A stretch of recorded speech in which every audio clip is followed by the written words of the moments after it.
restroom. So We'll hold off for a second. So yeah, it was nice. Everyone's getting that it. was good.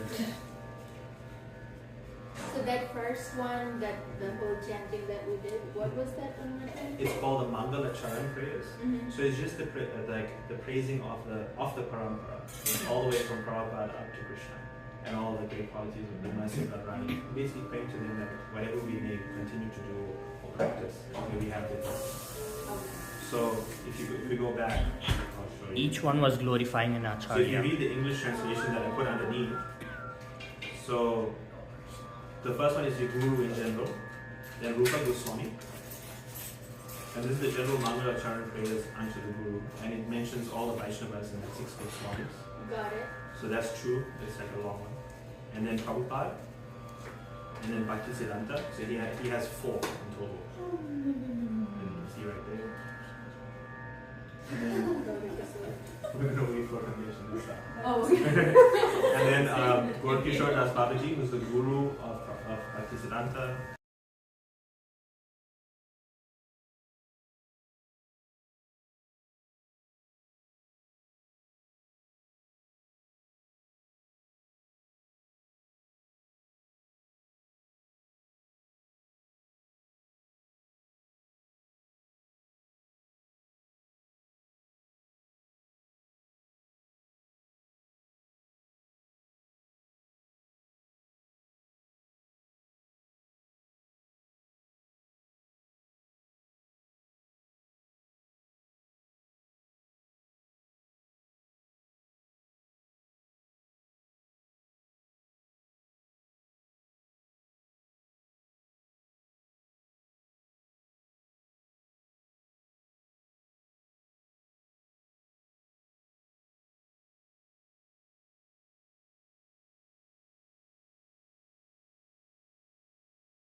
Yeah, I mean, it's not that these sampradayas did not exist. For example, if you see, especially Ramanujacharya Sampradaya, a lot of temples in South India are over 3,500 years, 4,000 years old. So the culture and tradition has already been existing, but these are personalities that took it forward a step in terms of establishing the sampradaya itself or the lineage. Until then, people were following it, but bringing the knowledge to the forefront was these people. That is why these people are glorified, just like Prabhupada is glorified for bringing Krishna consciousness to the whole world. The same way, these were revolutionary personalities, which is why they are considered superior. Not superior, but special. Just if you also observe their teachings, they always attribute all of their success to their guru. So it doesn't make anyone else in the parampara any less. It's just more that these people accomplished things that were thought of as unimaginable. So that's what.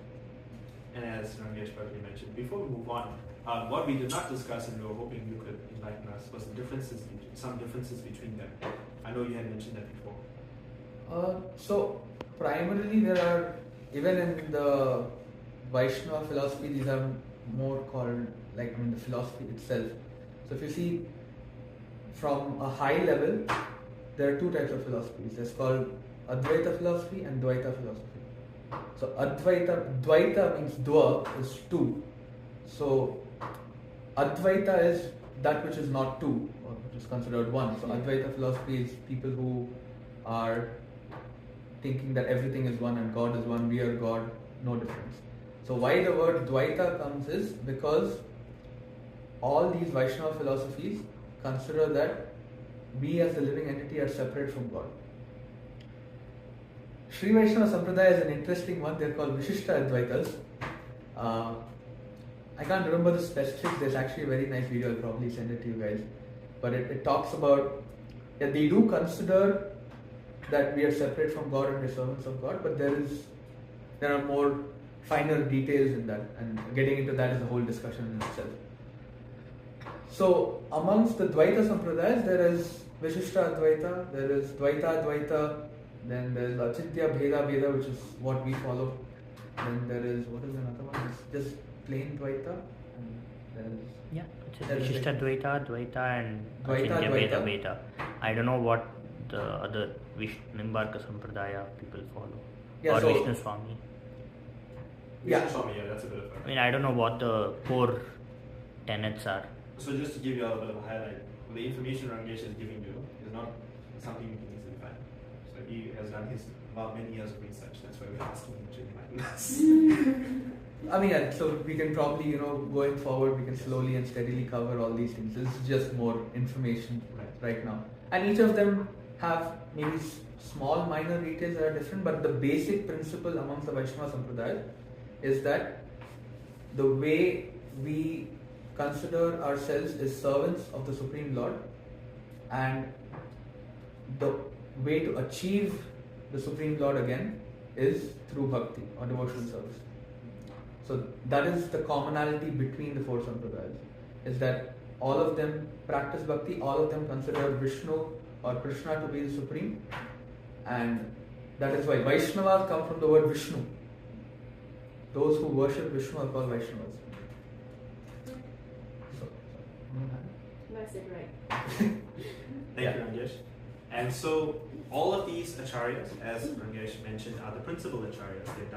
They have done something magnanimous, so they've contributed to their sampradayas, their lineage, in a very significant way. We are through Madhvacharya on the far left, and the name of the sampradaya through which we receive our knowledge is the Brahma Madhva Gaudiya Sampradaya. Is everyone up to speed? No? Good? Okay. From Krishna, Lord Brahma received the knowledge. I don't even have time to do a little summary. Yeah, we have time. Okay. So Lord Brahma being the first being created within the universe, and this picture right here, the lotus, he appears from this lotus from the navel of Vishnu, and that through meditation, after not seeing only darkness, he becomes self-realized, attains that knowledge directly from Krishna himself. Lord Brahma then gave the knowledge to Narada Muni. You can see a nice picture of him right there, teaching Narada Muni this knowledge. I'm going real quickly so we can get to our discussion. So. And then some time passed, but Vyasadeva was the next person considered in the line. A theme you'll see in this is that there's some personalities who are not covered, but we look at the most magnanimous, the most important ones along the way. In total, I think we have 32 that we cover, but there are also a few other significant personalities that we can talk about later. Just a clarification also. So if you look at it, Krishna actually says in the Gita that the Devam Parampara Praptam Evam Rajarshi Yuga. So he actually says that he has given knowledge to multiple people, but over time the knowledge has been lost or the lineage has been gone. So what we see right now is more the prominent lineages which are existing today, which are coming through Lord Krishna. So that is another clarification. So if you see Narada's story also, which is there in the Bhagavatam, he had a previous birth. So there are multiple timelines and so many other things involved. These are the 4 sampradayas that you see which are connected, which we see today in this cycle of the Chaturyugas to right now. It is not an eternal thing. This is what we have in this particular cycle. It could probably repeat in other cycles, but we don't have information of that, so we should not assume. Thank you. Vyasadeva is considered a part incarnation of Krishna himself, the literary incarnation of Krishna, and he is known for transcribing the Srimad Bhagavatam. Then we have Madhvacharya, our principal acharya. His name is even in our Sampradaya, Brahma Madhva Gaudiya Sampradaya. He was a very significant personality, and here we can see he met Srila Vyasadeva himself to receive the knowledge after hundreds of years, through a lot of penance, through a lot of pious activity. He was able to ascend the Himalayan mountains and find Vyasadeva still alive and gain his association and get him as a guru. We go through a list of certain personalities, this and this list right here. These personalities, the knowledge, the information we have on them is very limited. These personalities are either direct disciples of Madhvacharya or grand disciples, so disciples of his disciples. And we had some interesting stories that we heard about Jayatirtha and Vyasatirtha and how they came to become the Brahmanas. I think it was Jayatirtha, his story was the best one. He was the son of a general who controlled a region. And every day he would ride around in full armor and on a horse just to impress people and striking stuff. There was no war to fight. There was nobody to fight. The region was peaceful and calm. And in his previous life, it was later revealed that he was the bull who would pull the bullock cart of Madhvacharya. Wow. So one day he was known to do ridiculous things when in full armor. And one of those things was with his horse he would go into the river, and he wouldn't drink from the river like water from the river to quench his thirst. He'd go into the river till the river was up to his mouth and then drink. Ridiculous. So Akshobhya Tirtha, who above him was his guru, was a direct disciple of Madhvacharya. And one day he was sitting across the bank and sees Jayatirtha and starts laughing and calls him a fool. And in the moment he heard Akshobhya Tirtha's words, he immediately had this whole experience where he remembered his past life. And Madhvacharya was quoted in many of his seminars as saying, all of you are not paying attention, you all don't really care. My bullock outside, he is more intelligent and more learned than you, because whenever I speak, his ears are up, in a sense. So that was Jayatirtha. That was a fun story, I thought. I thought that was nice. So all these acharyas in these 2 lists, in some way or some form, they continued the Gaudiya Marg and the practice. Yeah. All these disciples and grand disciples of Madhvacharya appeared in a similar region, or were they all over India? A similar region. And so they, at the time, Madhvacharya, I think he, if I'm not mistaken, Ramesh, correct me please if I'm wrong, but Madhvacharya had established about 6 or 7 temples and maths. In general, by the time he had passed, they had, but they had one general math that they had, and they kept Which these. is where? So I'm not exactly sure of the number, but basically he established the initial matha called the Udupi Sri Krishna Matha, which is what we I actually used to study close to the place, in a place called Manipal. So that is the origin of the Madhva Sampradaya. So he is, Udupi. Udupi, yes. Where is It's in South? Karnataka. Karnataka. Oh, Yeah. Yeah. South. Yeah, South India. So Karnataka, Andhra, Kerala, Tamil Nadu. So yeah. So he established a Krishna deity there, which came through the ocean, which is because this is along the ocean banks. And then there are other mathas around it, the 7 or That 8. story, that's a nice story actually. Yeah. Yeah. Similar to Jagannath, where they also received the wood log through the ocean. It was actually a chandan, a block of chandan from what I researched when we did it. I'm looking at the Wow. For notes. Jagannath or? No, for Gopal. Madhvacharya's Krishna No, deity. that's a stone. It's a stone. Yeah, it's But within the stone was Krishna basically, from Yeah. what we read. So so that deity is very prominent. and the place is also very special for us coming through this line. And many many disciples of Prabhupada organize yatras to this place regularly and come and see. And there's a very special story. We also mentioned how the deity is now actually turned around and we look at the deity through A holes. window. Yeah. Yeah. So because that's Kanakadasa's story, but that's another detour, another time. Okay, so everyone's in South India basically. In that Yeah, region, Tirtha is something which is used for, they use this word Tirtha even today for, Holy place. Holy place. no, No. Tirtha is the title for sannyasis in the Oh. line. So, if Like you His see, Holiness. yes, like that. So, like we say Swami, they are called Tirtha. So, Tirtha, yeah. Oh, okay. so if you see the most recent one who passed away, who was considered very elevated, was and Guru Maharaj and many other sannyasis also met him. His name was Vishweshwara Tirtha Swami. Oh wow, with the lines. So. Yeah, yes. so it's still there. So there's so many mathas, just like we have Gaudiya mathas and things like that. We also have the mathas which are there in Madhva Sampradaya. They each take, so they each take a turn to That'll be great. You can read up take on care of the temple. You But can yeah, we read up can. on all of them. Yeah, this. Yeah, I'm gonna read They that. all have very interesting stories, and in some small or big way contributed to the continuation of the Gaudiya Math and the spreading it. As we reached the end towards Lakshmipati and Vyasatirtha, they expanded the reach of Gaudiya Math and the chanting No, and Gaudiya preaching Math is. Is it Yeah, separate? Gaudiya of the Math. Yeah, Right, yeah. of the Madhva Sampradaya. Of the Madhva Madhva line. Sampradaya. Is it a separate branch from Madhva Sampradaya? So we are a separate branch from Madhva Sampradaya. They are continuing the Madhva line. Okay. So Oh, so it's like we are Brahma.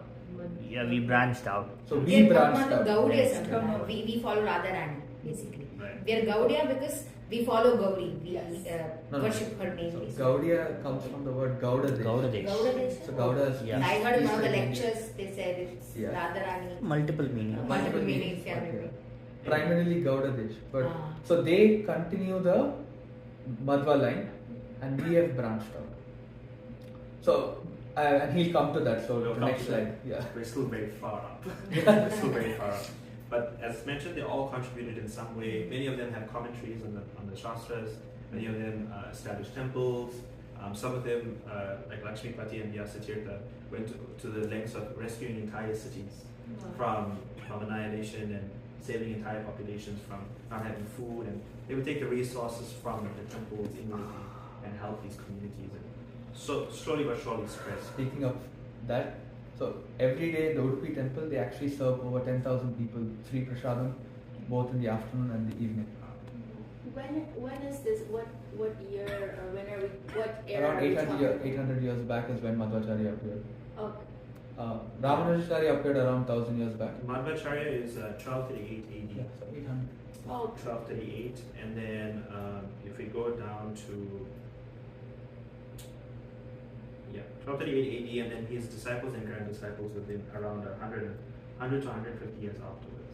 Okay. They all appeared, and so they would each have some varying number of years where they would be considered the leader of the entire sampradaya, but not as long as Madhvacharya per se. So the system they follow now is there are ashtamatas, and every 2 years, each mata gets the responsibility of taking care of the Krishna temple and the deity.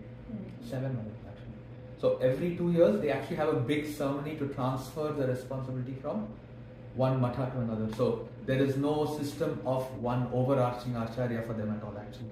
This is from Madhva Sampradaya. Madhva Right. So we move on to Madhavendra Puri, who was a disciple of Lakshmipati, and then Ishwara Puri, the guru of directly related to Lord Chaitanya, who is an incarnation of Krishna and Radharani combined. I think we're all familiar with Lord Chaitanya.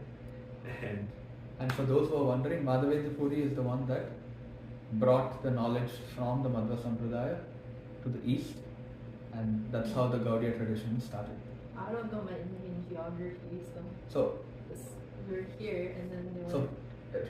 from your perspective, this is Bengal, Tamil Nadu, Tamil Nadu and Kerala next to each other. Then you have Karnataka and Andhra Pradesh, and then this is on the eastern side. So you can say Bengal and Tamil Nadu on the eastern coast, Karnataka and Mumbai are on the western coast. Just look it up. When you see it, you'll understand. Yeah. And it's a V. Yeah. That was pretty impressive though. He Peninsula. flipped it. Yeah, For- he knows what he's doing. He knows what he's doing. And from Lord Chaitanya, we have the direct associates of Lord Chaitanya. I'm going to speed up a little bit so we can get some Okay. discussion. So we all have enough time to speak. We have Rupa, Sanatan, and Swarup, make part of the 6 Goswamis of Vrindavan. They are direct associates of Lord Chaitanya, and they, by instruction of Lord Chaitanya, they took residence in Vrindavan Dham, the place where Krishna's pastimes took place. And So that's 6 of them, and why are we just naming 3? well, Raghunath Das, they are considered just a group, and so Oh, I see. Rupa and Sanatana brothers, Swarup Damodar Goswami, they are from a certain generation, younger and older. But these principal 6 Goswamis, they're considered as a group because of each of them having some sort of significant contribution to the Sampradaya. So we're naming 3, but in our regular reference to them, we speak of them There's as 6 together of as them. 6. I see. So, just to clarify, so Rup, Sanatan, and Swarup Damodar Goswami are direct disciples of Chaitanya Mahaprabhu. And some of them in the 6 are not direct disciples, but they were still around the same time. And Jiva Goswami is related to Rupa Goswami, things like that. So they were present at the same time, and they have a huge compilation of knowledge, which is why they are considered a group of 6. And the other side Goswami Ashtakam. Yeah, so just clarification. And Raghunath and Jiva, who were disciples of the 6 Goswami, Jiva Goswami, I think was a nephew of Rupa Goswami Rupa and Goswami Sanatan Goswami. and Sanatana Goswami. We then have Krishnadas Kaviraj Goswami, and then Narottam Das Thakur, both of whom very prominent. Their bhajans, we still sing them today, things like that. Vishwanath Chakravarti Thakur, Jagannath Das Babaji, this was from the last time, from our last session. This is more recent times, if I'm not, I'll just get the date for Jagannath Das. 18th century. 1800s. Yeah, 18, so we're around the 1800s now. Bhakti Vinod Thakur, very recent. He's the father of Bhaktisiddhanta Saraswati Thakur, who is the guru of Srila Prabhupada, who we'll learn about today. And we get to Lord Kishore Das Babaji. And that's where we begin today. So just to make sure that everyone's aware of what we're doing, today we'll be learning about Gaurav Kishore Das Babaji, and then Bhaktisiddhanta Saraswati Thakur, who is his disciple, and then his disciple, Srila Prabhupada. And that's how we end up. So we came all the way from Krishna, all the way down. And so for today, Gaurav Kishore Das Babaji, we'll be learning about him through Sri Ram. So whenever you're ready. Okay, sure. So, not a ton of things to say. Probably less than 10 minutes. We can wrap Gaurav Kishore Das Babaji's story, history. So he was born sometime in the middle of the 19th century, around 1830s, 40s. We don't have the date. Somewhere in Bangladesh, current Bangladesh, and then no details about his upbringing except that he got married very early, and then his wife died very soon after their marriage, and then immediately he left for Vrindavan from Bangladesh, and then he was there in Vrindavan for the next 40-50 years. As soon as he reached Vrindavan, he took initiation from Bhagavat Das Babaji, who was a disciple of Jagannath Das Babaji. and then basically he got initiated directly. So we know about the first initiation, second initiation, and sannyasi initiation, right? So, but this Babaji order, basically, it is kind of like sannyas, but not our kind of sannyas. They are basically renunciates, and they get initiated directly into the order of Babaji. So, Gaur Kishore Das Babaji got directly initiated into that Babaji order, and then was given the name Gaur Kishore Das by his guru. And then for the next 30 years, he did intense sadhana in Vrindavan. So he is supposed to be like Haridas Thakur is a Namacharya, right? So Gaur Kishore Das Babaji is supposed to be the Acharya for renunciation in our Sampradaya. So he embodied the qualities, the perfect qualities of renunciation.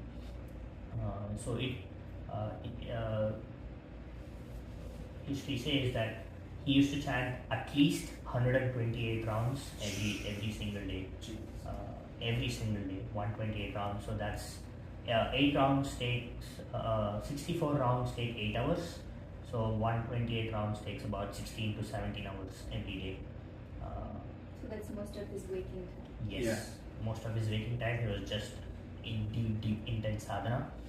He never used to talk to anyone, even if someone went. So if someone he was in Vrindavana, Raj, and then you have a very famous Babaji, and then everyone goes to him and troubles him, and they keep pestering him for advice and blessings and all that, right? So that used to keep happening. But in spite of that, he just used to chase people away and do his japa, 128 rounds every day.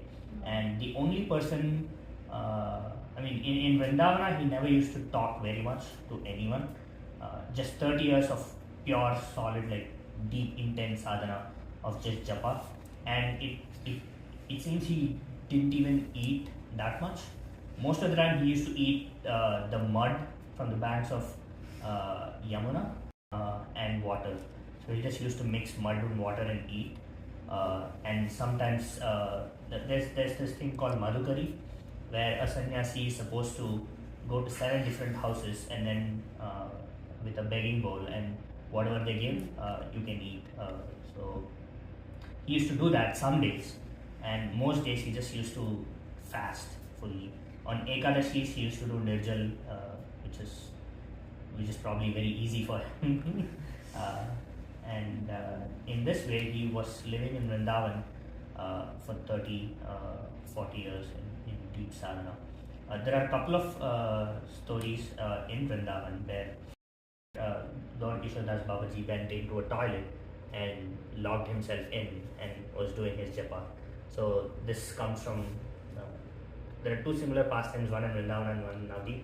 In Vrindavana, it seems, he just used to, one time, he was just he didn't have a proper place to sleep, so he just used to sleep under trees, wherever he could find places, he just used to sleep. And then people would see him, and everyone knew Gaur Kishore Das Babaji, very venerated sadhu, and then they used to come and pester him, please give me blessings, tell me this, tell me that. So one time what he did was he just went into a bathroom somewhere outside, Stinky public and then bathroom. he just locked himself in, and then he was just doing his japa. And then he was just doing this. There are some estimates which say he was worse than this. It smells worse, but it is much better than association with making a teacher. That was Different level. Different level. that was his answer. And then after 30 years in Vrindavana, he wanted to visit Navadvip to see Mahaprabhu's pastimes. And then he went to Navadvip, and then he met Jagannath Das Babaji there. Jagannath Das Babaji was still present there because he lived. We saw last time that he lived till about 100, 110, 120 years. And then Jagannath Das Babaji told Gaur Kishore Das Babaji that now you have to stay in Navadvip from now on. So Gaur Kishore Das Babaji stayed in Navadvip till his disappearance. And even in Navadvip, everything was the same. He used to do intense japa, but there was one small difference in his routine. Now, he used to go to Bhakti Vinod Thakur's house every day to listen to Bhagavatam. So Bhakti Vinod Thakur used to give Bhagavatam lectures every day in his place, and Gaur Kishodas Babaji used to go there without fail every single day. And then he used to listen to the Bhagavatam classes. And after the Bhagavatam lectures were done, everybody used to leave, and then Bhakti Vinod Thakur and Gaur Kishodas Babaji used to sit and talk for hours together, Krishna Katha.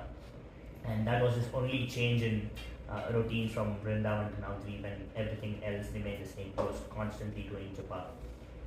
And a similar pastime also happens in Navadvip, where a big dharamshala, basically chowdhury, owner comes to Gaur Kishodas Babaji and says, Babaji, you're sleeping under trees and you don't have a roof. Let me build you a small kutir, right? So that you can do your japa without any disturbance and everything. And then he said, no, if I have like a proper thing, then people will know that I'm there all the time and they'll keep disturbing me more and more. So he said, no, I'm good. And he said, you have an outhouse, which is basically another toilet. And he said, just give me permission to access that place. Whenever people trouble me, then I'll just go in there, lock myself in, so that I can do my japa without any trouble. And then the owner of the chaudhry cleaned up the place, the toilet, and made it not into a toilet anymore. It was just a small room where Gaur Kishodas Babaji could just go in and do his japa without any troubles. Yeah. And then one of his most famous quotes by Gaur Kishodas Babaji, I saw this and I was like heartbroken. He was saying, those who focus on bhojana cannot focus on bhajana. So bhojana basically means food. Yeah. So, and bhajana basically means devotional service. And he used to say, Wow. those who focus too much on bhojana cannot do bhajana. That's right. And then he used to chastise. Yeah, and he used to chastise everyone. If he came to know that someone went somewhere and ate some opulent food, he used to chastise them. Like, don't you have any shame? Why are you going to this place just to eat nice food? And I think one of his disciples had gone, and when he came back to see him, he says, "No, you don't come back. Just go. You're not allowed here." And so his disciple sat outside and was just waiting for him, day and night. Didn't eat anything for 3 days or something. Just and then his guru, and then he forgave his disciple and let him come back. His follower, not disciple. Probably someone who came to meet him, because Gaur Kishodas Babaji did not take any disciples except for Bhakti Siddhanta Saraswati Thakur, and that was also because of two reasons. Number one, Bhakti Vinod Thakur requested him to take Bhakti Siddhanta Saraswati Thakur as his disciple, and then also Bhakti Siddhanta Saraswati Thakur was like, no, I'm not leaving you without giving me initiation. And then he was constantly pestering them. I think we'll see that. He'll always spoil the story. Rangesh will do it eloquently. It's okay. He won't just. Sorry about that. What's the significance on? Sorry, I didn't. Go ahead. The why 128 Japana? I mean, it was not like they used to say at least 128 rounds. So probably it would have been like he would be chanting 17-18 hours every day, and then it was inferred that he was chanting at least 128 rounds. But it's not written somewhere that he used to do 128, a particular number every day. Sometimes he used to do japa with his mala, sometimes he just used to have a long cloth, and then he used to tie knots in the cloth and use that as a japa mala. Basically constantly chanting without talking anything to anybody. Do you think he serves as an extreme example just for because of course it's not practical, and so even now, back then, even now, so at first I'm okay, I understand bhojana, bhajana, all that, but also I don't know, do you think anyone would attempt to do this presently? No. So we actually have an example. Haridas Thakur, right? So Haridas Thakur is the Namacharya. He was chanting 22 hours every day throughout his life. till the day he died. So he just used to be awake for 2 hours for some food, meeting like other devotees and everything, and he was chanting for 22 hours every day. Even if he was sick, like with temperature, fever, he used to chant, and Chaitanya Mahaprabhu came, it seems, and he said, please wait, take care of your health, then you can chant. No. If I don't chant, then what's the meaning of living? Like that. That's why it's called Ramacharya. There's also small sorry, go ahead. No, you go ahead first. With Haridas Thakur also, like sometimes people assume that he wasn't doing any service or anything of that sort. That is also incorrect. He was, when he was requested to come and do service by Chaitanya Mahaprabhu or his close associates, he would do service. So it's not, because even during the course of service they were chanting. So what we have as say mala, 16 rounds, all of that is something now, because we don't have the memory to actually remember how many times we've chanted, we need to keep count.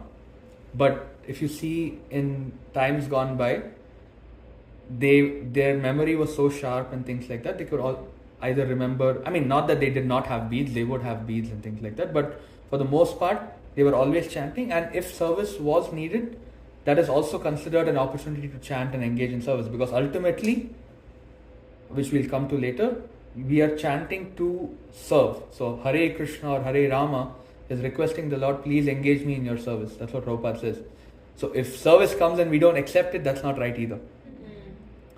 So they were also examples to show that you chant, you serve, you chant, you serve. So that's the cycle. You serve so that you can chant more. You chant so that you can serve more. So that's the loop that we go. And I think, sorry. Yeah, and to your question, so they are all ideals that we can aspire to, but we cannot copy or emulate. Try to do the same thing that they did. Because we can't eat mud and live, right? We'll probably die because of some typhoid or something. Yeah, and it's hard for me to understand because I think because I've never encountered someone that's gone to an extreme like that, it's hard for me to really comprehend this. I'm like, is this real? Is this, can I believe it kind of situation? So Radhanath Maharaj, in his book, if you read his book, Journey Home, he has written in that book that when he was searching for, so when he he basically walked from Greece to India. So if you read the book, it is, basically he came to the road, walking, carpooling. Everything. So and then he came to India and he was actually looking for gurus, right? And then he was staying in the Himalayas for a couple of years doing sadhana alone, without anyone, in sub-zero temperatures, without any coats or any jacket or boots or things like that. And then in his memoir he says he saw so many people who had so many yogic powers, right? So he said one of his examples was that there was one yogi who used to take a thick metal rod, put it in his eye, and then he used to press the metal rod, and then the metal rod would just bend. And then he gives, and then people levitate. And he said that these are all just yogic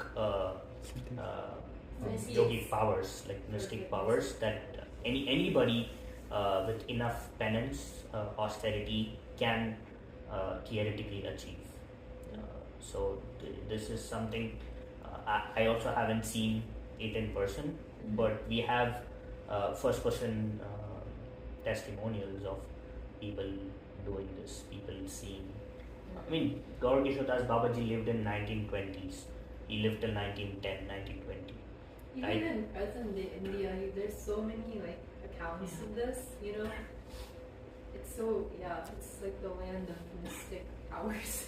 I think an example could. Sorry, go ahead.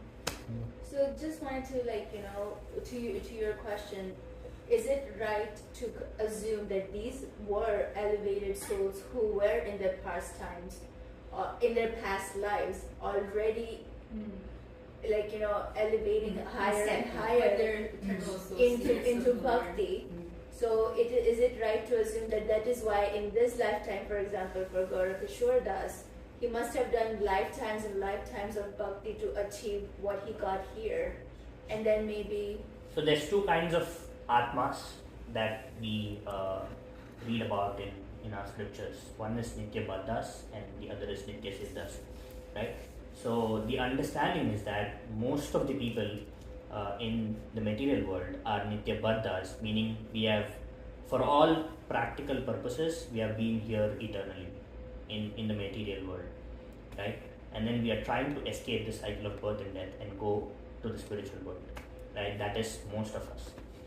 And then there are Nitya Siddhas who are associates of Krishna, who have come here to set an example, to give knowledge, to spread Krishna Bhakti, and then most of the acharyas are said to be Nitya Siddhas. So, like for example, Rupa Goswami, right? So Rupa Goswami is supposed to be Rupa Manjari, who is a very intimate associate of Radharani.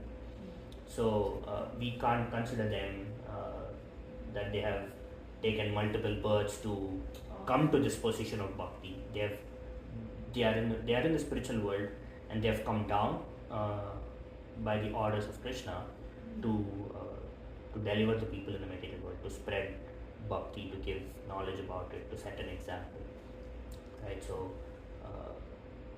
So these acharyas are Nitya Siddhas, most probably. So we are all Nitya There's Baddhas. also often speculation of their true identity. We don't try to engage in speculation, but it's like how you mentioned Rupa Goswami, Rupa Manjari. Every single one of them is possibly some episode. Yeah.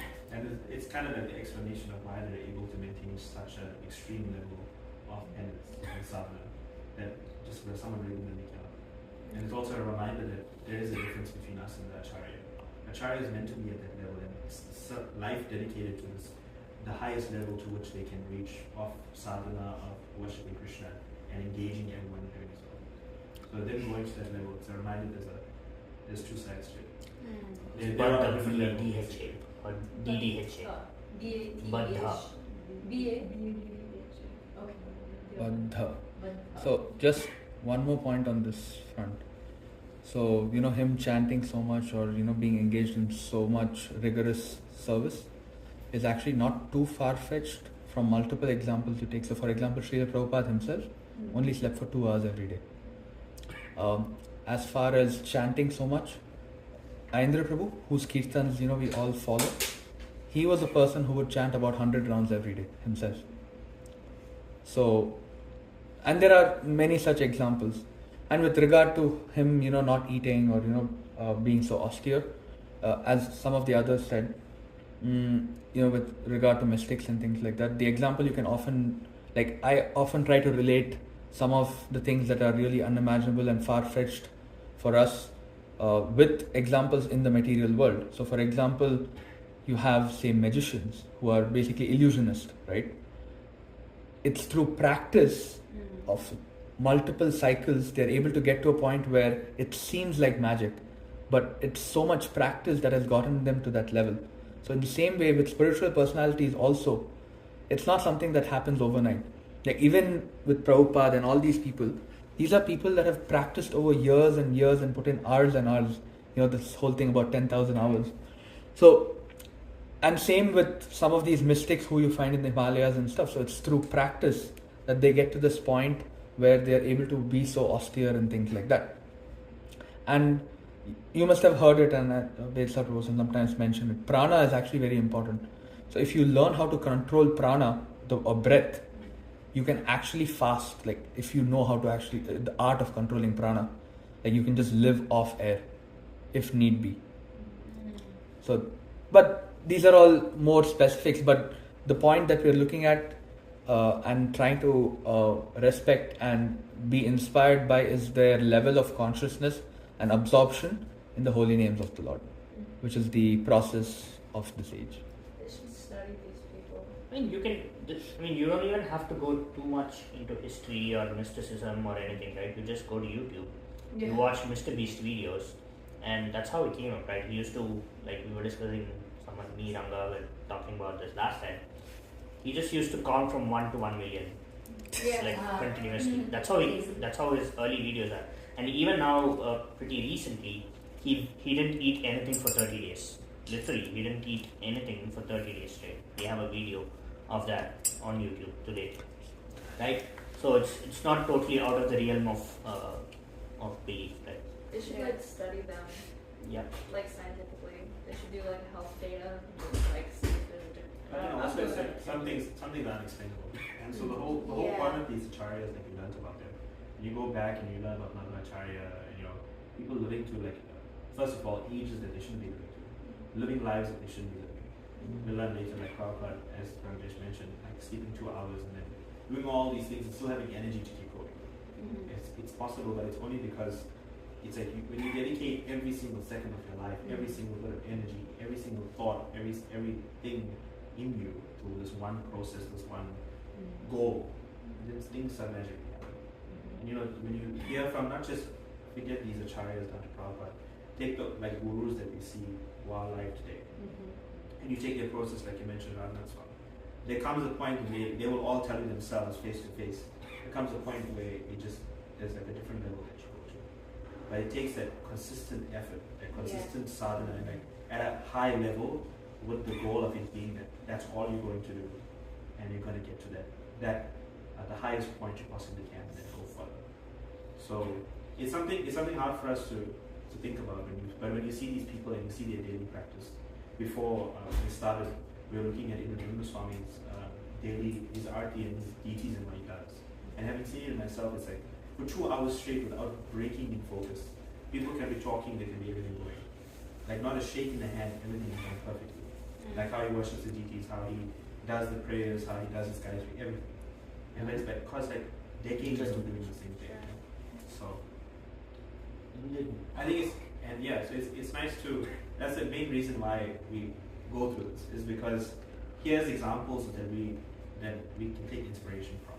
Like also to understand that they went through so much penance to play a part in bringing the knowledge to us through the books we read, through the kirtan we hear.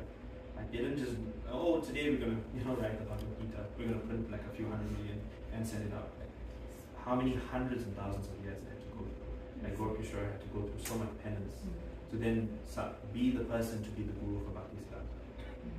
It's like these are really important individuals. So to hear about these things, it's chastening, but it's also at the same time inspiring. And also, I feel like I think our logical mind, there's so much outside of the logical mind that it cannot grasp. Right. That is true. Or not, I don't know, but like I feel like looking at these people, like I feel the only thing that I could think of is at least stand in the possibility of if he could do 128, I could definitely start with one every day. Right, You know, exactly. that- There you go. And that's the inspiration. That's the inspiration. But if we don't learn about them, we won't know the great. We'll say, oh, Gaurkishore, yeah, I see his picture sometimes, So, but you won't know like what he does. The Bhakti Siddhanta, Ramesh will tell us about him. Maybe he's even like the things he was able to achieve with so.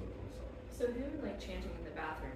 Because I know you're not supposed to bring your beads or your Right. bag in the bathroom. That's supposed to be even more extreme because it's like, oh, he's in the stinky bathroom with his. But it's like it's because it's like the intention that he was doing it to get away from people. The consciousness matters more than the Setting. The setting. It's like It's all those other principle. things. It's like for instance, like they say, don't hold your bead like below your waist. If you really want to get into it, don't let it touch your feet. Don't let this be so close. It's like measurements. You have to hold it right here. You should actually be straight. The moment you bend, it's like Like focus that one? right. Like I'm holding my bead like it's like on my knee. That's below my waist already. There's all these different things. It's like it's about, as Shira mentioned, the consciousness is what matters first. If that's perfect, then it's okay. Obviously for us, by doing all these different practices and not taking it in the bathroom, not like holding it below your waist, you become more focused. You become more centered on what you're doing. But with the charya, It's same as everything, right? Let's say you're learning violin, you're pretty new to it. And then there are set rules that you have to follow, right? Like you can't. And then when you become an expert, basically, and then you can freestyle. You can do whatever you want as long as you know what you're doing and you know the purpose of doing what you're doing, right? This is pretty similar to that. When we are starting the process, we do Vaidhi Bhakti, which means rule-based Bhakti. So we have these rules. You have to chant 16 rounds, you have to follow the regular principles, you have to wake up early, you have to do Mangalarti, you have to do this, you have to do that. There are like tons of rules so that it pushes you. So right now our consciousness is spread everywhere, right? All the rules help us push the consciousness into a certain like boundary, and then you go into that boundary, and then at some point you transcend the rules, because the rules are there so that they take you to that place where you transcend the rules. That's a quote right there. Rules are there, transcend them later. I like that. It is on YouTube, so we'll clip it. Don't quote him to the wrong Treat it people. all. Especially his guru. His guru might not said that.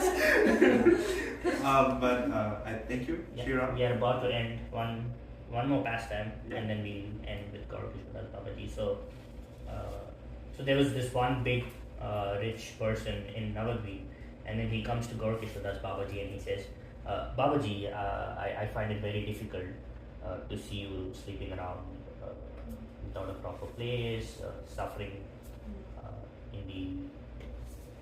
suffering outside. So why don't you come to my house, and then we'll make nice arrangements for you, so you can do your japa without any trouble comfortably, right? And then Gaurkishore Das Babaji played a Uno like swap card, and then he said, why don't you come and stay with me for a few months, so that if I come and stay at your place, then slowly I'll get used to the material opulence, and then I would want more and more, and then at some point we will become enemies, right? Because I'll envy you, I'll envy all the money you have, and then I'll try to go after that, and then both our bhakti will be spoiled. But if you come and stay with me for 6 months, my bhakti will be strong and your bhakti will also improve, right? So that was the mood that Gaurkishore Das Babaji was in, and his instructions, I wouldn't say his instructions, this shows his humility. He said, when I die, I want you to drag my body throughout Navadvip before doing whatever it is that is done. Basically, samadhi is done, so that the dust of Navadvip purifies him one last time before he is put into samadhi. And after his disappearance, a lot of people in Navadvip actually wanted to do that, but Bhaktisiddhanta Saraswati was very adamant that no, are you kidding? It just shows his humility, but doesn't mean you literally drag his body through through the streets of Navadvip. And then he fought against all of them, and then I like this guy. and then his samadhi is in the Yoga Peeth, Chaitanya Math, which is like right next to our temple, like 5 minutes from our Mayapur compound. So that is the life and story of Gaurkishore Das Babaji. Thank you. Thank you. That was excellent. And as Shriram mentioned multiple times, the disciple of Gaurkishore Das Babaji is Bhaktisiddhanta Saraswati Thakur, who Rangesh will be telling us about today. You want to come in the front, like sit here so we can hear you? Because you're kind of far, we're all over here. And also you'll be in the camera, so we don't have to worry about it. I don't have to turn. Oh my goodness. Oh, come here. Shriram Right was here. like fully in the video. I'm gotta get you in there. I think To come. try to get him so. It's fine. Yeah. We don't bite, don't worry. Okay.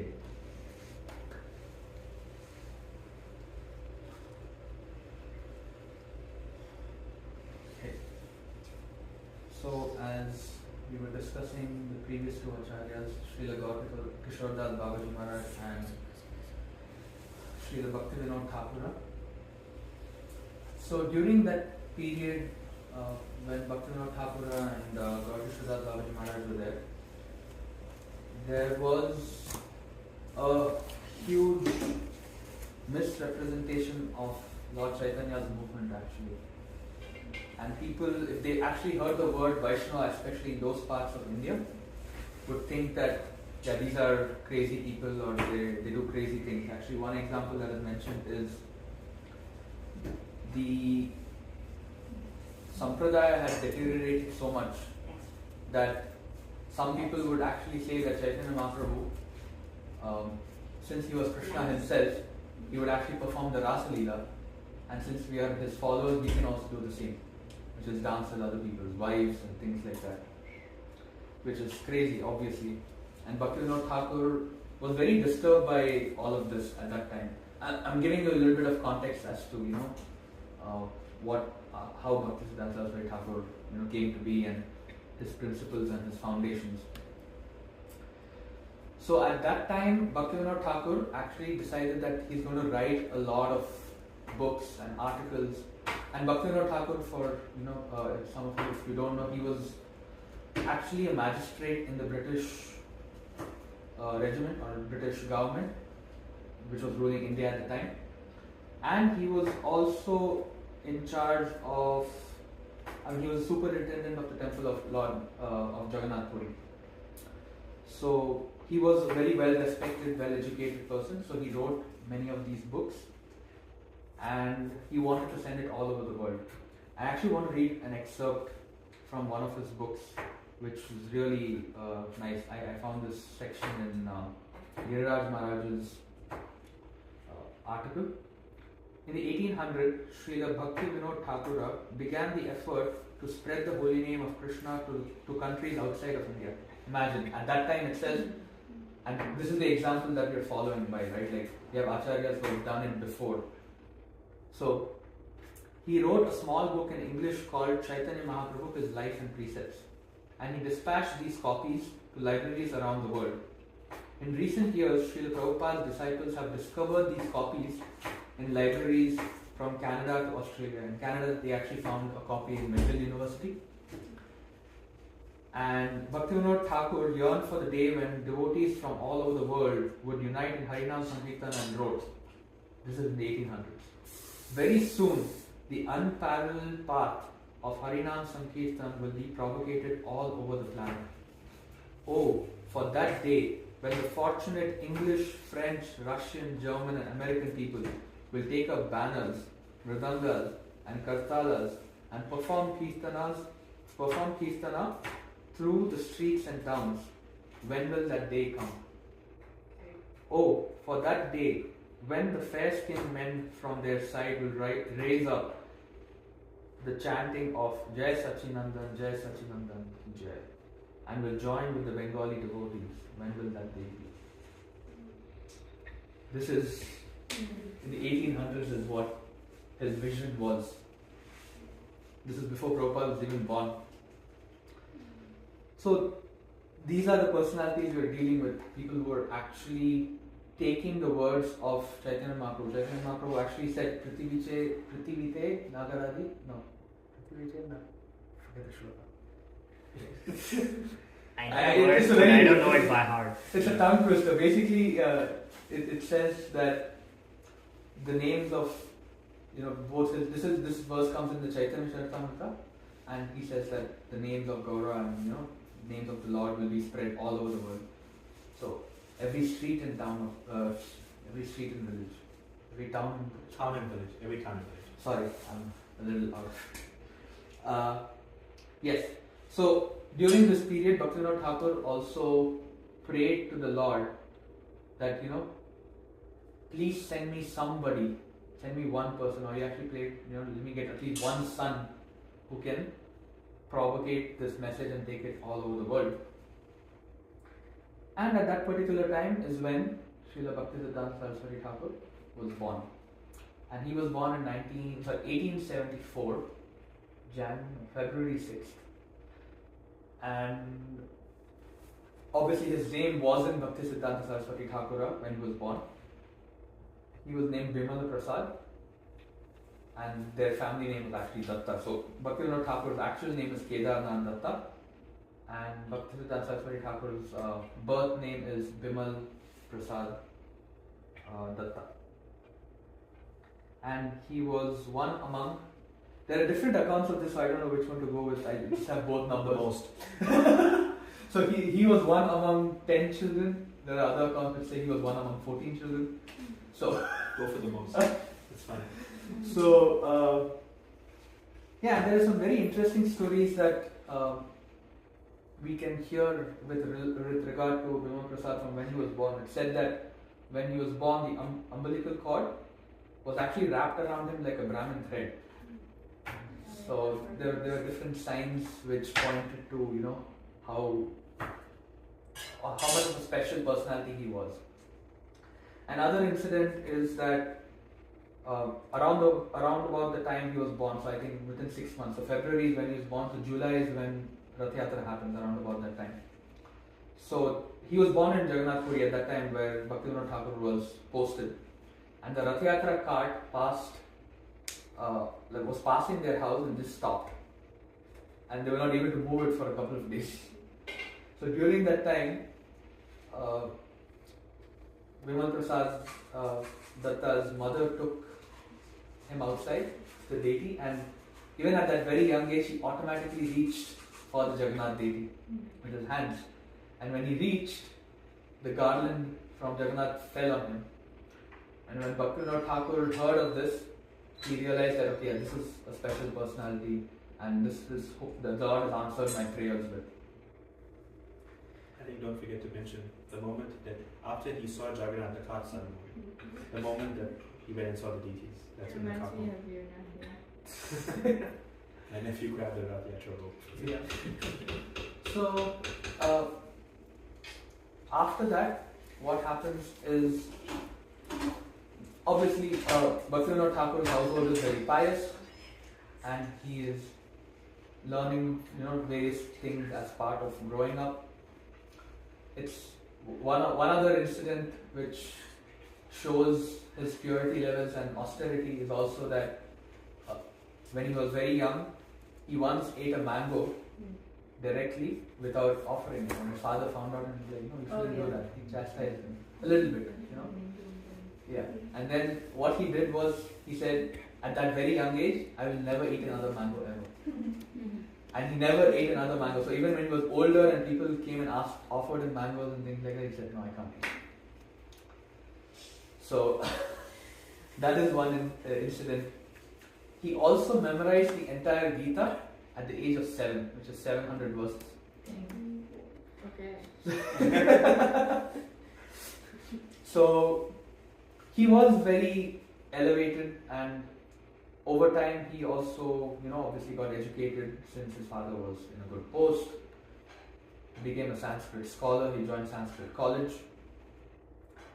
And after a while he felt like, it wasn't doing it for him. He was actually an expert in astrology and mathematics. And because he published various books and things like that, he also got the title. He actually got the title Siddhanta Saraswati, not Bhakti Siddhanta Saraswati. That comes later. So Siddhanta generally refers to either philosophy or essence. Siddhanta would be Philosophy, essence of things. essence of things, basically, Siddhanta. And Saraswati is a title which is given in the East. So Saraswati also has connections to Saraswati Devi, who is the goddess of knowledge.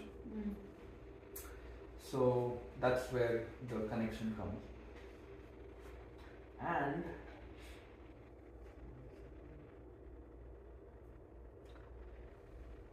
so then later on he was very inquisitive spiritually. So this was also, as I mentioned, the time where Vivekananda and other people were coming up and taking Indian spirituality to the larger mass of the world.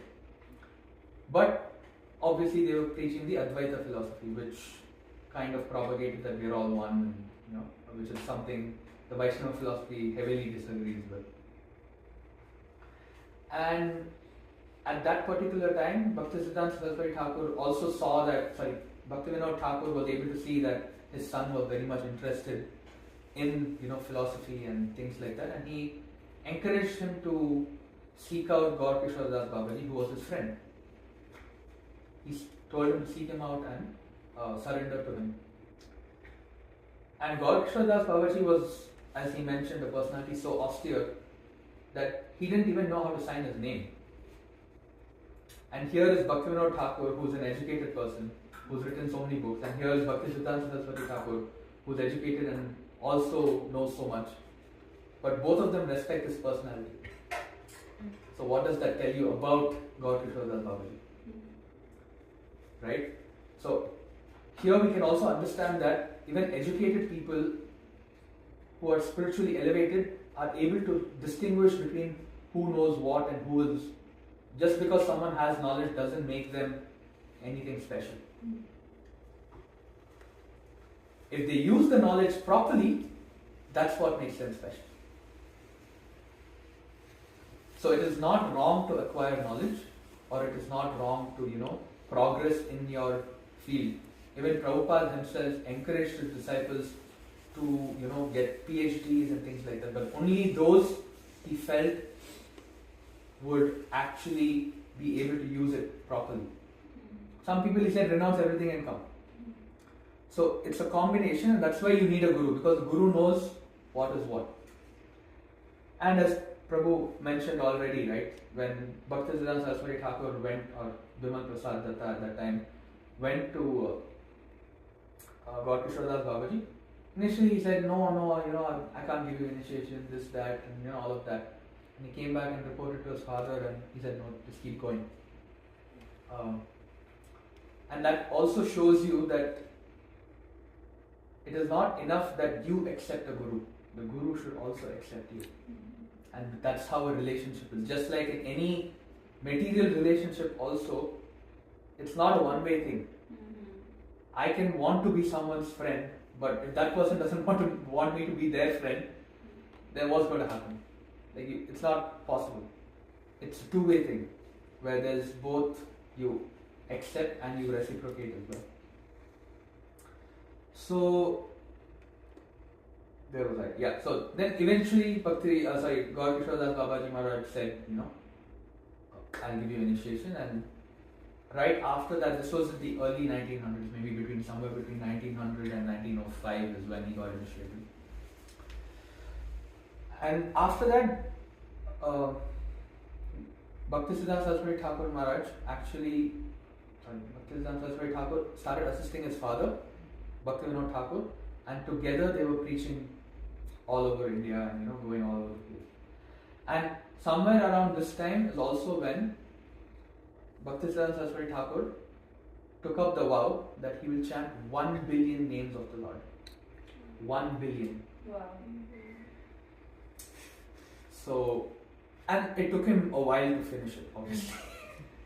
But the thing that really stood out to me in this was that these personalities always focused very much on their own spiritual practice as well, which is very important.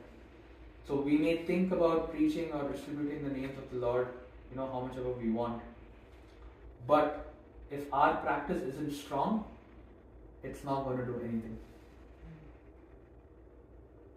So it is very important to know that we need to strengthen our practice as we spread the message of the Lord as well. So,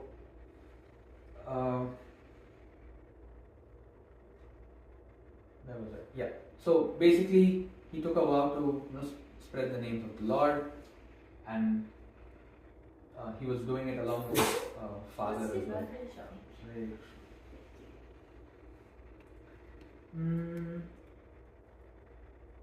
And around 1914 is when his father passed away, Bhaktivinoda Thakur, and 1915 is when Gaur Kishore Das Babaji Maharaj passed away as well. And with Bhaktisiddhanta Saraswati Thakur, he chose not to get married and remain celibate, So it was something that he wanted to do.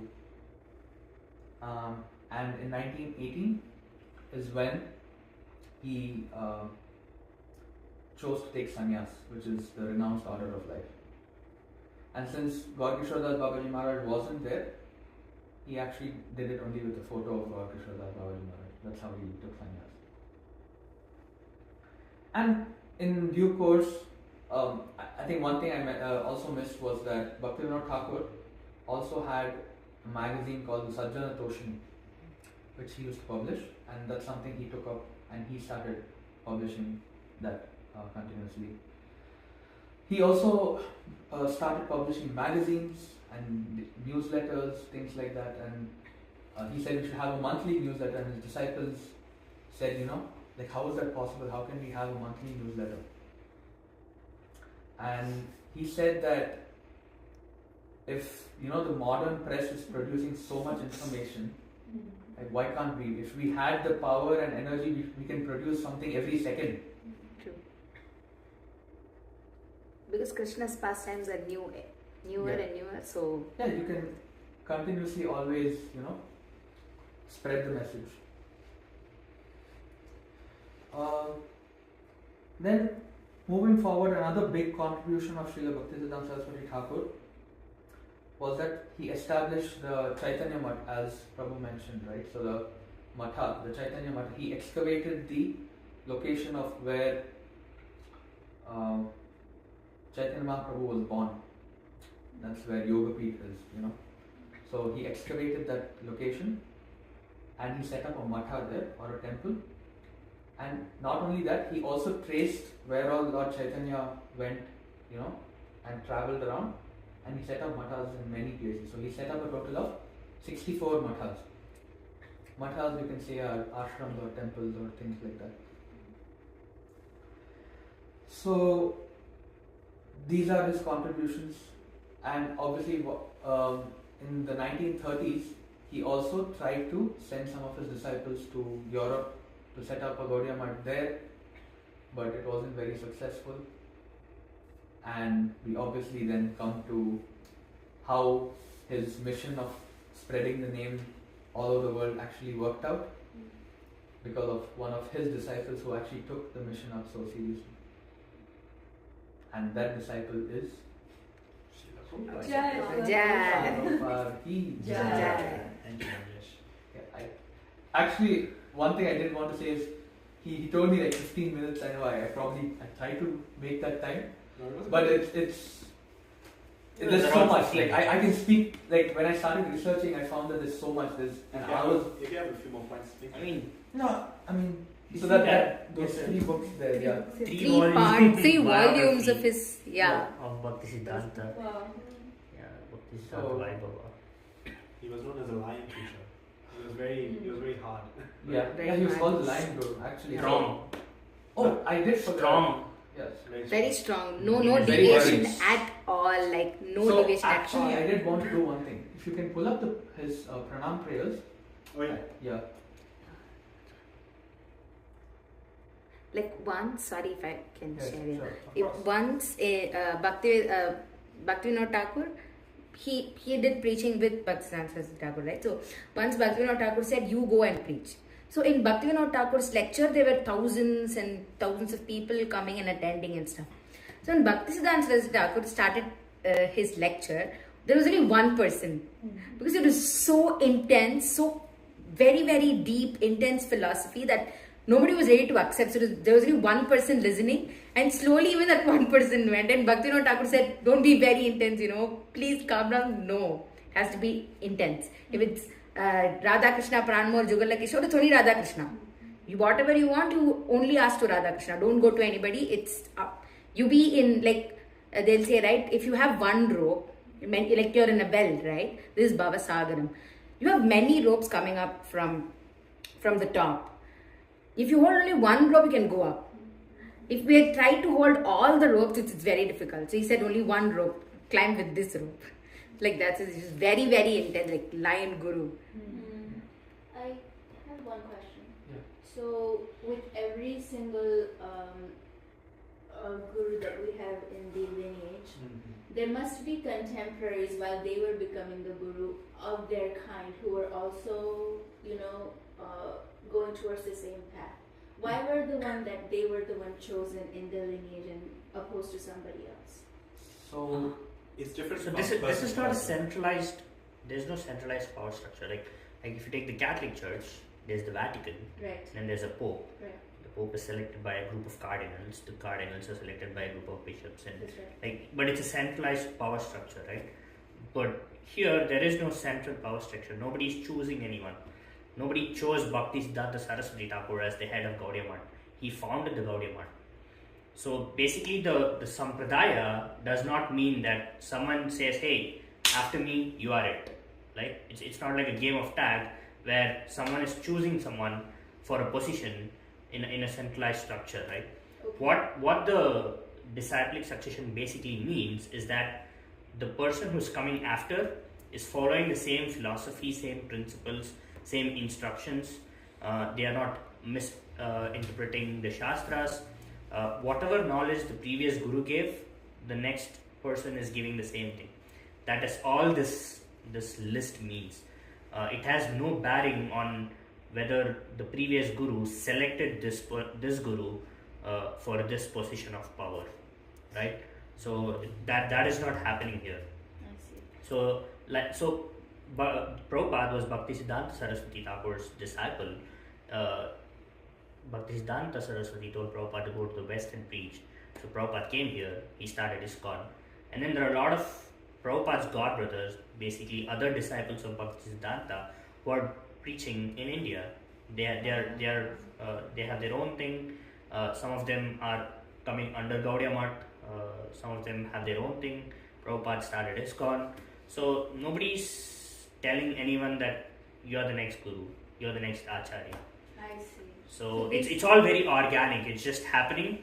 The disciplic succession, like I said, basically means that they are following the principles that is coming through the disciplic succession, not changing anything, giving exactly what the previous acharyas have given.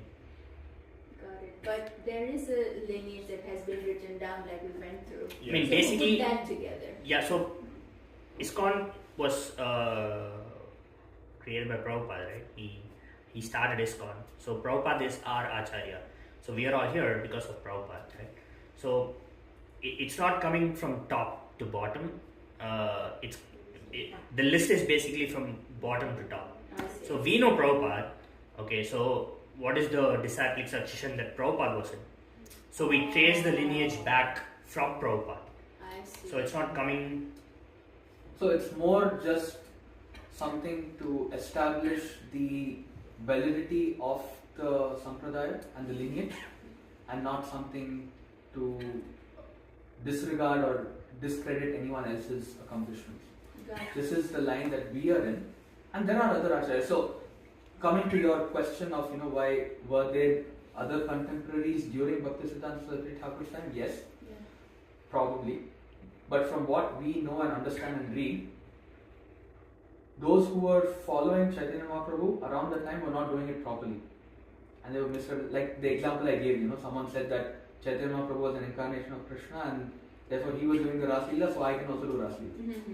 Right. It's not only about people not doing it correct, right? Like, so that in this disciplic succession, let's say Madhvacharya came in 12th century, and then Prabhupada came in 19th century, 20th century. It's like 800 years, but we don't have 800 years worth of acharyas, right?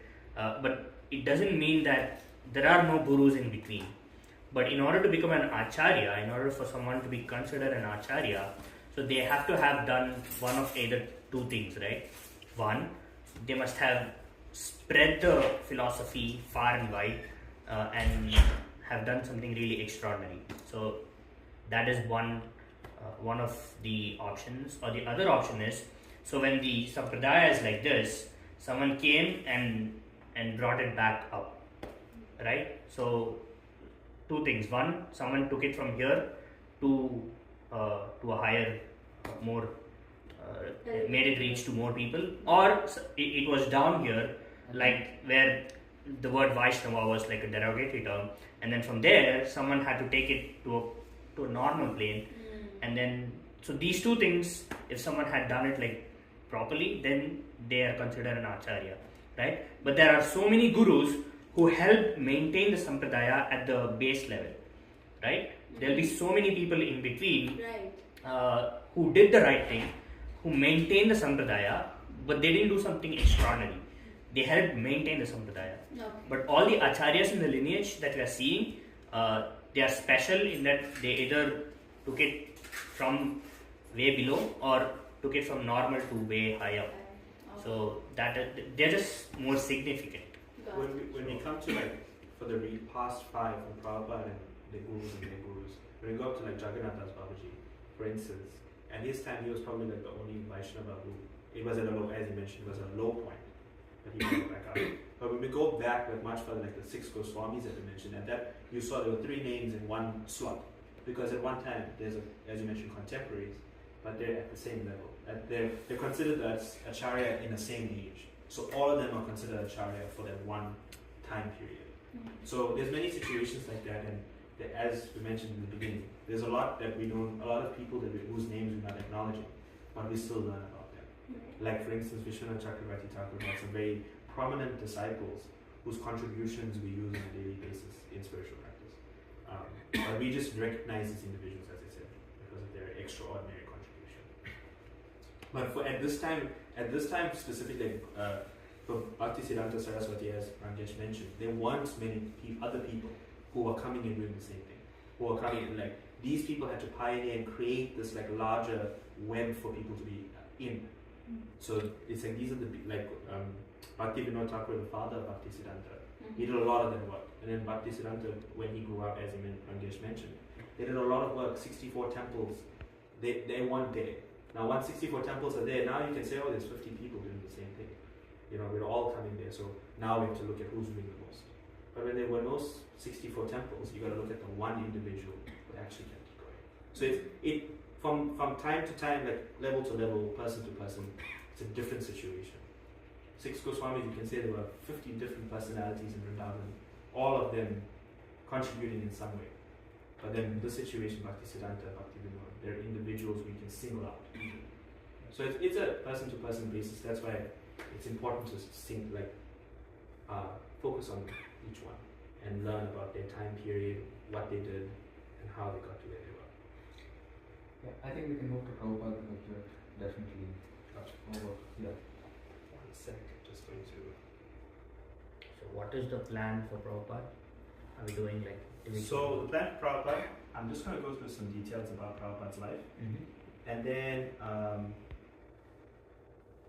anyone has any points or realizations, everyone will get like 3 minutes. So while I'm speaking, think of something like a story of Prabhupada that you hold close, that is, you found very inspiring, or if you want, in lieu of that, your realization of Prabhupada that inspired you.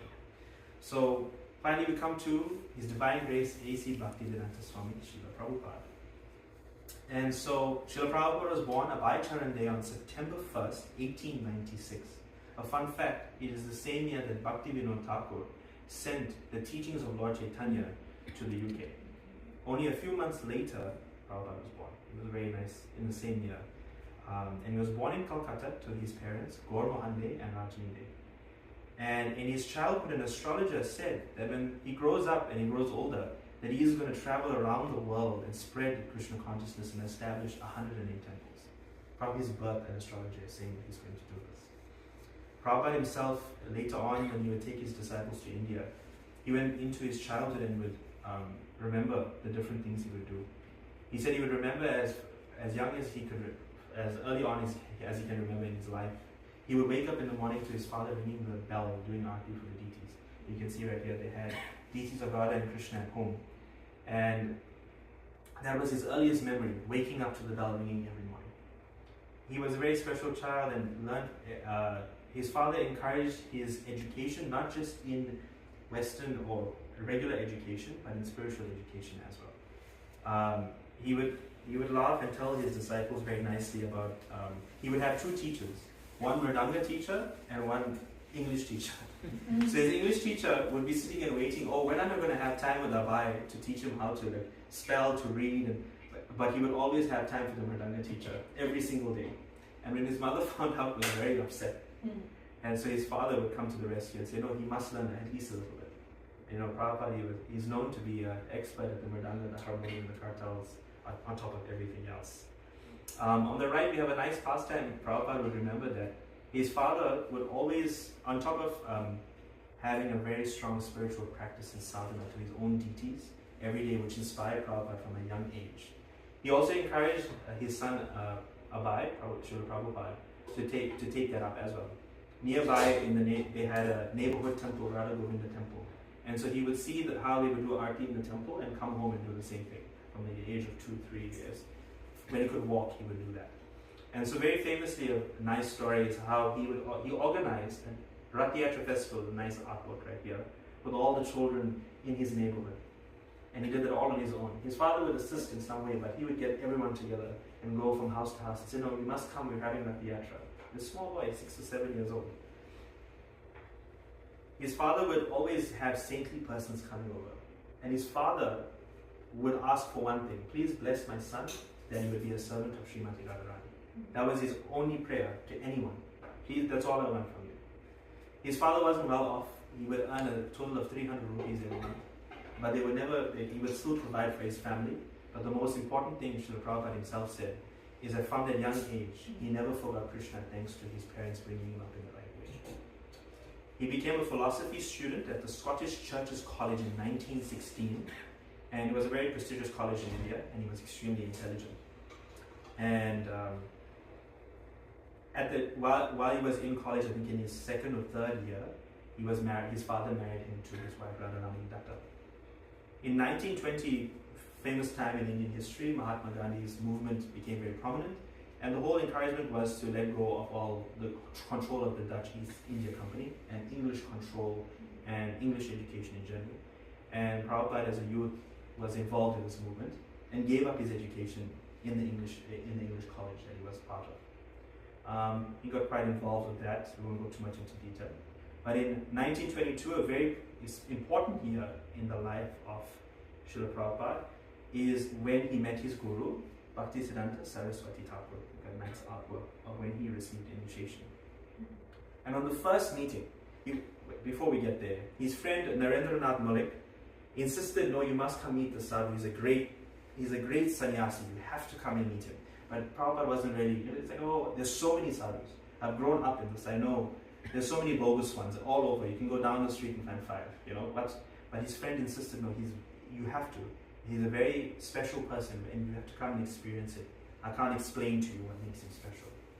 So he gave in and finally went. And they walked in, and Bhaktisiddhanta observed that, oh, these are educated men, in their smart suits, they go to school and these things, and they're mixing amongst the Englishmen. And the moment they walked in and sat down, he immediately said to them, you are educated young men, why don't you preach the message of Krishna all over the world in English? And so Srila Prabhupada said he was taken aback, like this is the first thing this man, he doesn't know him at all, doesn't know that if he's educated or not. But I said, no, you seem like educated young men, this is what you should do. And that first instruction was the same instruction that Bhaktisiddhanta repeated to him as his last message. We'll get to that in a second. And at the end of the meeting, his friend asked him, what do you think? And Prabhupada's response was, the message of the Bhagavad Gita is in very good hands in Bhaktisiddhanta. He was so impressed. As mentioned before, both Vishaka and Sriram and Rangesh mentioned, Bhaktisiddhanta was not a light-hearted person. He was not trying to say, chant, like half around, or like just come to the temple on Janmashtami. He was like, no, this is it. Prabhupada was completely impressed from that very first. Just one point. So, yes, we hear the heavy side of Bhaktisiddhanta Saraswati Thakur very often as well. But it's also said that a guru can be as sharp as a sword and can be as soft as a flower. So it's not that he didn't have a soft side. Same with Prabhupada. When he sat on the Vyasasana, when he spoke, he was always very heavy. And in his books, he's very heavy. But they are also very mature people. So when it comes to personal interactions, there are very sweet pastimes and very, as you see, like some of these, it's not like they understand what is the state of every person that's coming to them. So, don't get taken aback by, that yes, it is meant to be heavy, but at the same time, there are very sweet and soft instructions as well. So, anyways, that's just an important point to remember. We're mentioning the Lion Guru, but he didn't touch so many people's lives by just being harsh. Thank you for that. Srila Prabhupada accepted Bhaktisiddhanta as a spiritual master and took initiation in 1933. And he went about his normal life. He was married, he had kids, and would try to donate whatever money he could. But as his life went on, he felt an inclination that he wanted to serve his guru as much as he could. And in December of 1936, this is 3 years after he was initiated, he wrote a letter to Bhaktisiddhanta acknowledging that he's a grihasta, he can't give up his life, he has children and he has a household to maintain, but he wants to serve in some extra way. He received a reply on December 31st, 1936. And it was after his guru had passed away. Not the day he passed away. The day he passed So away. probably he sent it to him before. Right. But it was, he received it on the day that Bhaktisiddhanta. it wasn't the day after, but No. around. Yeah, 31st December 1936 is when he Right. passed. And so he was astonished that this was like obviously the last instruction. He just said his guru passed away. And he receives a letter from his guru. And in the letter, Bhaktisiddhanta clearly tells him, you try and preach whatever you have learned from me to the English-speaking people of the world. That will be good for you and for the people to whom you preach. That is my instruction to you. And he was astonished. The same thing that he was told on his first meeting. Just reiterated. So simple. But we see that a lot. I mean, even Ayendra Prabhu mentioned him. All Prabhupada did was say Jai to him. And he took that and created a whole thing. And so many instances of that. And there was another important instruction too. To who? From Bhaktisiddhanta Saraswati Thakur to Prabhupada or Abhaycharan Day at that time. Another important instruction he gave him was if you ever get money, print Print books. And actually So- comes So, mentions it after this. oh, he does? Oh, It's sorry. a whole. It's a whole. But good point. Yes, that is another instruction. If you ever get money, print books. In the years that followed, Srila Prabhupada wrote his commentary on the Bhagavad Gita, and tried to assist the maths that Bhaktisiddhanta had established. And in 1944 started the Back to Godhead magazine. As you mentioned, many magazines were tried to established, but this Back to Godhead magazine is still going today. And he, through a lot of hard work and he faced a lot of roadblocks in trying to keep it going. For instance, during World War II, there was no paper available, and he wrote to the Indian government, and on a third try, they gave him paper. And from the research that he did, he was one of maybe like up to 10 people or 10 institutions that received paper from the government. Somehow he just got it. It was amazing. And so he would continue this publication, and he has mixed success. He even started a league of devotees that fell through due to inactivity by the members of it. So his preaching really went to a different level. He tried his best, but he had a lot of roadblocks, a lot of failure along the way. As he grew older, he decided to retire from life and retire from married life, not from life, from married life, and took the Vanaprastha ashram and took residence in the Radha Damodar temple. This is the actual room. You can go to the Radha Damodar temple today, and this is exactly what it looked like. He rented this room, and in 1959 he took sannyas, and a year later, while still in the room at the Radha Damodar temple in Vrindavan, began his translation of the Srimad Bhagavatam. He also wrote the book Easy Journey to Other Planets while he was there. And during this time, he came up with a plan and the idea of how he's going to come to the West and spread Krishna consciousness. And so it was only a few days after he turned 69 that he set off for America. And so he got a free ticket on the Jaladuta ship, a container ship, and he was sorry, go ahead. He begged for a free ticket Right. because the lady wouldn't let him go. And so what was her name again? Marad. But anyway, the lady was telling him, who was from the shipping company, and she told him, "You're an old man. What are you going to do? Like, how are you even going to make it? Do you know what's on the other side of the ocean? You're going with nothing." And he said, "No, please, just let me go." He was the only passenger on the ship. India. And besides the few books that he took, some dry rice, puffed rice that he had, he only had $7 worth of rupees when he came. And those were also worthless because at that time you couldn't convert Indian rupees to dollars. There was no conversion mechanism. Sumati Morarji. Sumati Morarji, yes. I'll never forget that scene. Have you guys ever heard of Abhaycharan? You watched Abhaycharan, the DVD, that Bhakti Swami Director. It's very nice. It's a very jarring scene. Not jarring, but very memorable scene where she's telling him, like, you crazy, basically. Like, what are you going to do? Actually, there is video of Sumati Morarji herself Telling the story. telling the story. So that one is the Hare Krishna movement Yadugad Prabhu movie, and also there was another one which she had made much earlier. It's called Your Ever Well Bishop. There's an interview with her and she speaks there as well. Yeah, sorry. No, you're fine. Yes.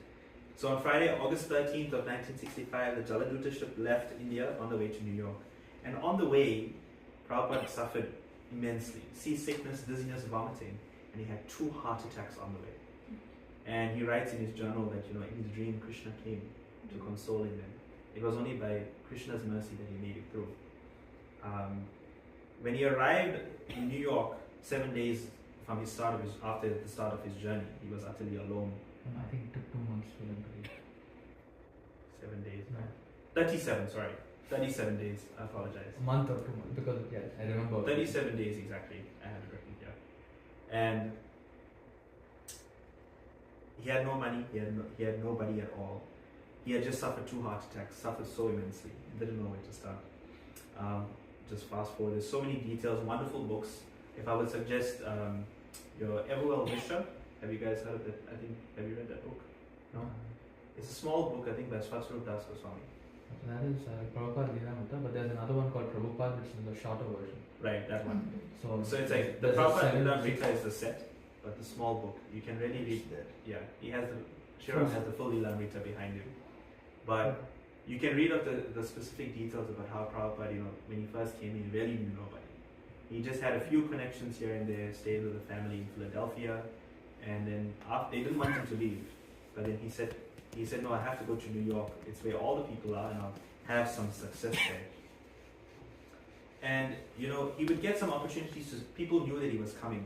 And I think it was Amarendra Prabhu who was mentioning that, when he arrived in Boston at the harbor, Commonwealth Harbor, they put him in the newspaper that Indian Swami arrives in America. Nobody knew, in and everyone was America, amazed. nobody knew the Swami, saffron cloth and all.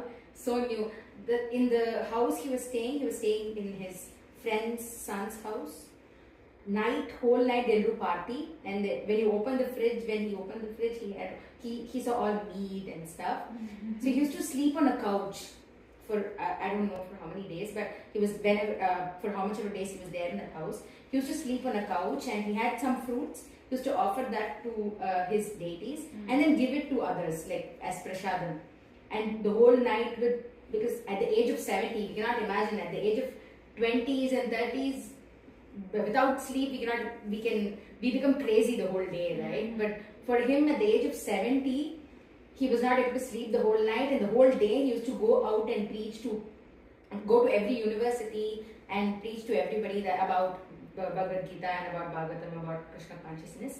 And the whole night they had party. So in one day, if I'm right, interviewers came to interview these 2 people in whose house Prabhupada was there. They said, we don't know him because he's new. Because they thought this is an alien person living in this place and he could be a danger to the country. So interviewers came and they started interviewing these 2 people, and they said, we don't know this man. So all that, he had to go through so much to just give us this Bhagavad Gita as it is, Bhagavatam, and this association, this prasadam. I would highly encourage everyone to read at least something from the Lilamrita. There's obviously the memories books, which is the experiences of Prabhupada's disciples. But the Lilamrita itself, it's like you really get a taste of what he went through, just to make some small difference. And then thankfully it was all for something. And so he arrived in New York in September of 1965. And he didn't get much attention or much traction. And it was winter, it was starting to get winter, and he somehow made it through. Eventually, after a lot of effort, he got some yoga students, some hippies took attention of him, because he would go to Tompkins Square Park. This tree is in Tompkins Square Park, and you can go there, and it's called the Hare Krishna tree. And he would do kirtan at that tree almost every single day, just with some kartals. And a lot of people would walk past, and they took notice of him, and that's how he started getting some followers. They would come and attend his lectures. He would speak every so often, but most importantly, they would enjoy the kirtan the most. And he used to live in the Bowery of New York. Now, if you go to the Bowery of New York today, it's still a rough place. But there, it's like all on the streets, you just have people high on every type of drug. You'd be robbed if you walked 2 minutes into that area. Even not today, you can't really just walk there and feel safe, the safest. But Prabhupada was there. He was making it somehow. And so he was staying in a room in the Bowery, And at this point, he had a few followers. They would meet so often, but his room was robbed. And so together, his followers, who would become his first disciples, got some money together and got into the 26th 2nd Avenue storefront called Matchless Gifts. Very famous. It's still a temple that you can go and see today. And it was there that everything began. And he would stay in the building behind it, in the outhouse. And so on July 13, 1966 was when he founded the International Society for Krishna Consciousness officially. And around that time was when he had his first initiation ceremony. And in the Lilamrita, it's a very nice, remembrance of the whole event. And already Prabhupada would cook for them every time they would come. His students would come, and so he would make everything super simple, like rice, dal, some chapati, some sabji, but it would be the best thing they've ever eaten in their life. Like they were completely blown away every single time. So now when it came to the initiation day, he cooked the whole feast with the help of 2 others. All they did, they were like barely able to cut vegetables or like put things together. He cooked the whole feast, and in his apartment had the fire again, initiated 12 of them at once. And then they danced in the kirtan, they opened the windows and let the smoke out, and then he cleaned the whole place himself and made sure that all of them ate as much as they could. This is before fire alarms. Before fire alarms, yes. You just opened the window and all the smoke went out. And so as the years came by 1967, a year later, he had gained so many followers and so many enthusiastic followers, he started giving them the mission of going to different cities and spreading Krishna consciousness. And in no time, this spread like wildfire. Specifically, a very well-known incident was when he sent his disciples to London, and they somehow came into contact with George Harrison of the Beatles. And they became so integrated with Srila Prabhupada and ISKCON to the point where the Beatles gifted the Bhaktivedanta Manor in the Midlands of the UK, just outside of London, to the society, which is one of our landmark temples in the world. Just George Harrison. Those were Just John Harrison. just George Harrison. Yeah. I'm being nice. Okay. I'm giving them all some credit, just a little bit. Actually, it was only 2 people who were. John Lennon was somewhat interested, It was Yeah, actually he was from what? but George Harrison was the main person. But it was actually John Lennon's house. Yeah. And He like, stayed in. Yeah. No, John Lennon's house was the place where Prabhupada stayed in when he went. When he went. But the Bhaktivedanta Manor Manor was was a- George Harrison's. Something else, yeah. Donation, And as years went by, so many temples, so much success, the books were printed, the translations were completed. It slowly but surely became what we know today. So many temples around the world. The 108 temples predicted when at his birth was dwarfed. Srila Prabhupada, notably the books that he wrote, the teachings of Lord Chaitanya, the Nectar of Devotion, Science of Self-Realization, translation of Srimad Bhagavatam, Chaitanya Charitamrita, Bhakti Rasamrita Sindhu, Upanishad, go on and on, and obviously disciples the world over. And his books are translated into over 50 languages. Just the other day I heard I learned that it was translated into Zulu, the African language of South Africa. So like yet another one. Every year you have like I think so many that they're translating it into. And Srila Prabhupada fulfilled the prophecy that Ramgesh mentioned. Obviously, it's through his disciples, but single-handedly Srila Prabhupada is such a special person. I think, for me personally, Srila Prabhupada you can just kind of consider him like a grandfather. I wouldn't be here, neither would any of us. I mean, I know for me, I would still be in some small town on the coast of Africa. I wouldn't know any of you. If it wasn't for Srila Prabhupada, I wouldn't know anything. If you compare me to the boys and girls I grew up with, they still live there. They still are in a small town knowing nothing. But here I am sitting in the home of Sri Ram, who came to America, and we're discussing Srila Prabhupada. It's amazing. This man at the age of 69 years old. Like imagine that. 69 years old, he's going to get on a ship, suffer 2 heart attacks and come back. Just do his best, and through him we have everything that we do. Books like Rangesh mentioned previously, I'm not sure if it was in a discussion or in a program or just one-on-one, but before, like in hundreds of years ago, memory was such a powerful thing. And imagine we were tasked with memorizing the Bhagavatam and the Bhagavad Gita, we would never be able to.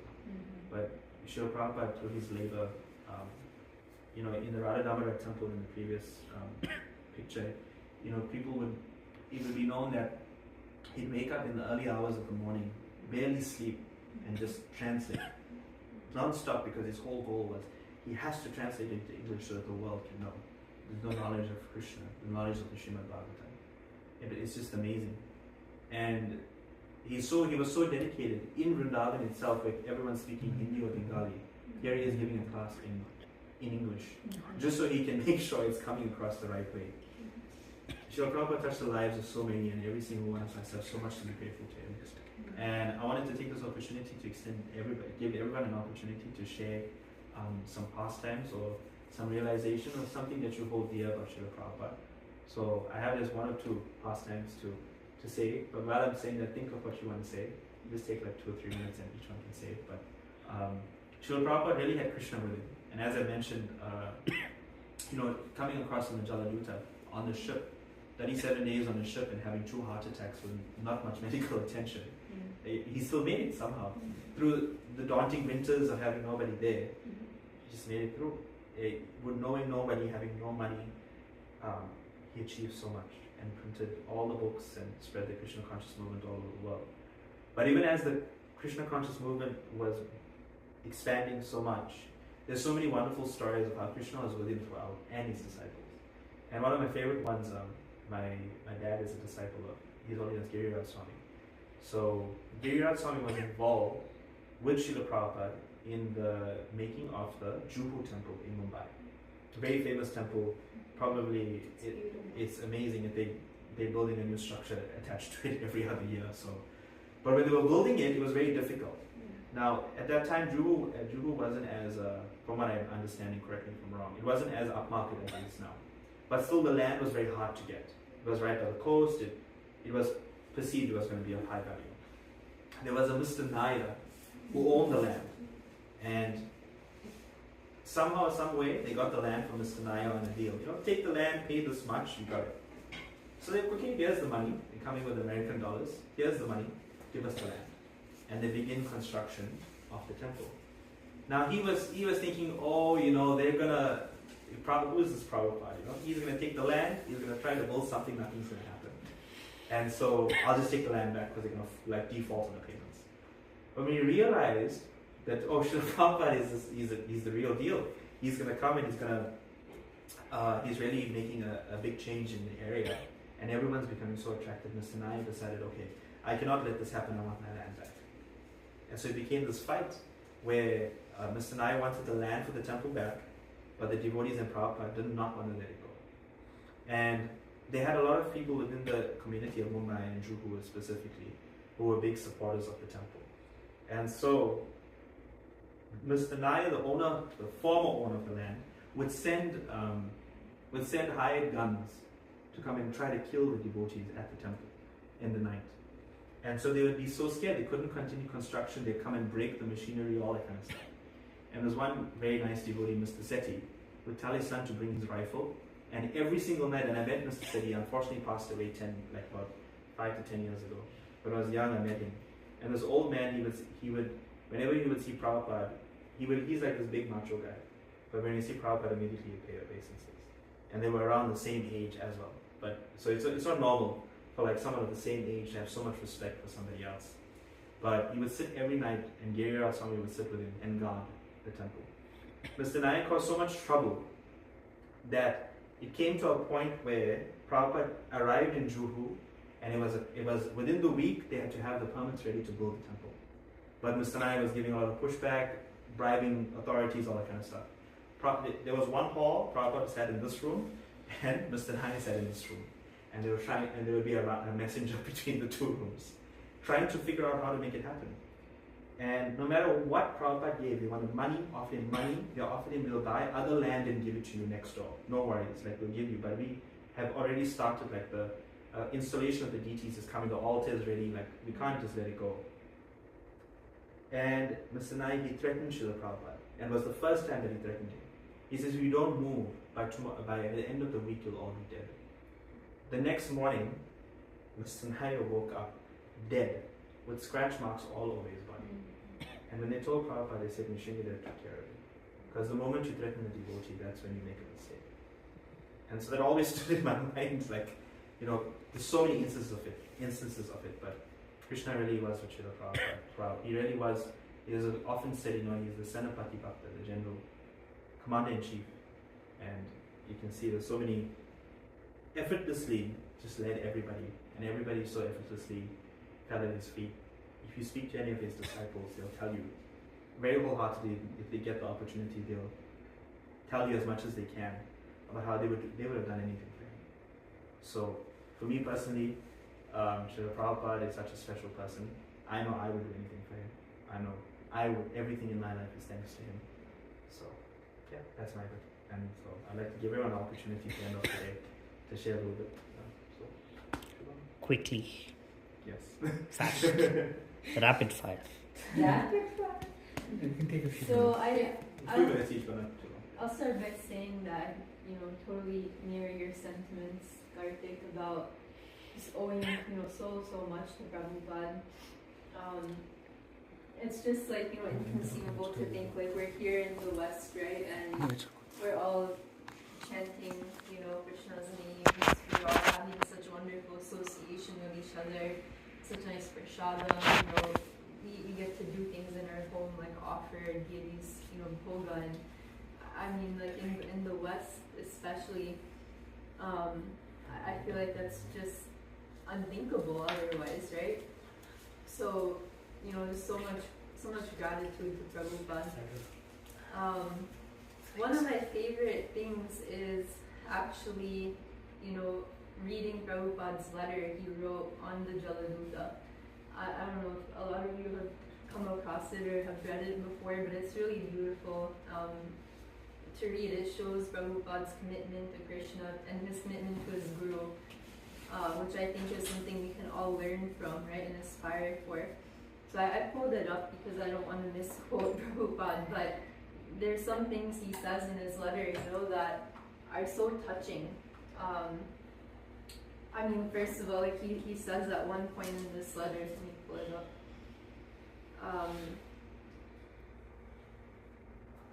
Sorry, there's a few things I wanted to say here. Is it the song or the letter? The diary? The letter.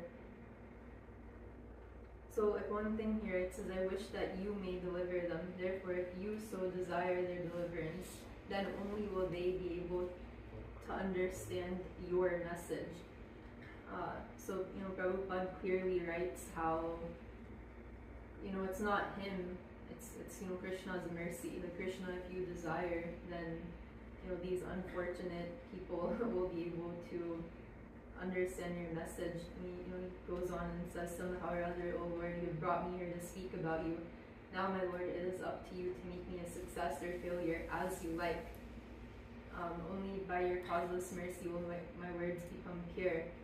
I'm sure that when this transcendental message penetrates their hearts, they will certainly feel gladdened and thus become liberated from all unhappy conditions of life.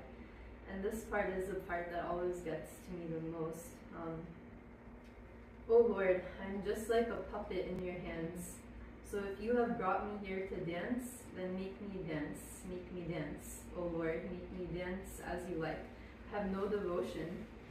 This is Prabhupada saying this. I have no devotion, nor do I have any knowledge, but I have strong faith in the holy name of Krishna.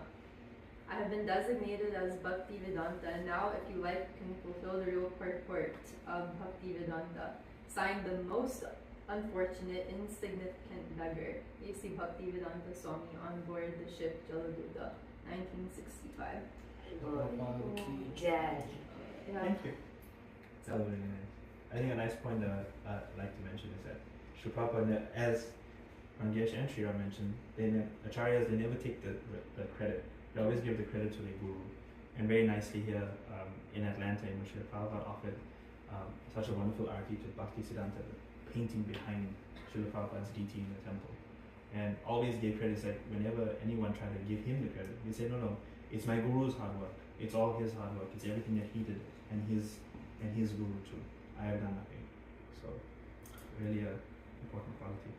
Actually, the thing that you quoted is actually the song that Prabhupada wrote. It's actually called Boro Kripa Koile Krishna Adamera Prati. So, But he wrote it on the Jaladuta. yeah, he wrote it on the Jaladuta. So, yeah, if you get a chance, Agnidev Prabhu sung it very beautifully as well. Yeah. So, the phrase that you were saying, make me dance, actually, nachao, nachao, Prabhu, nachao.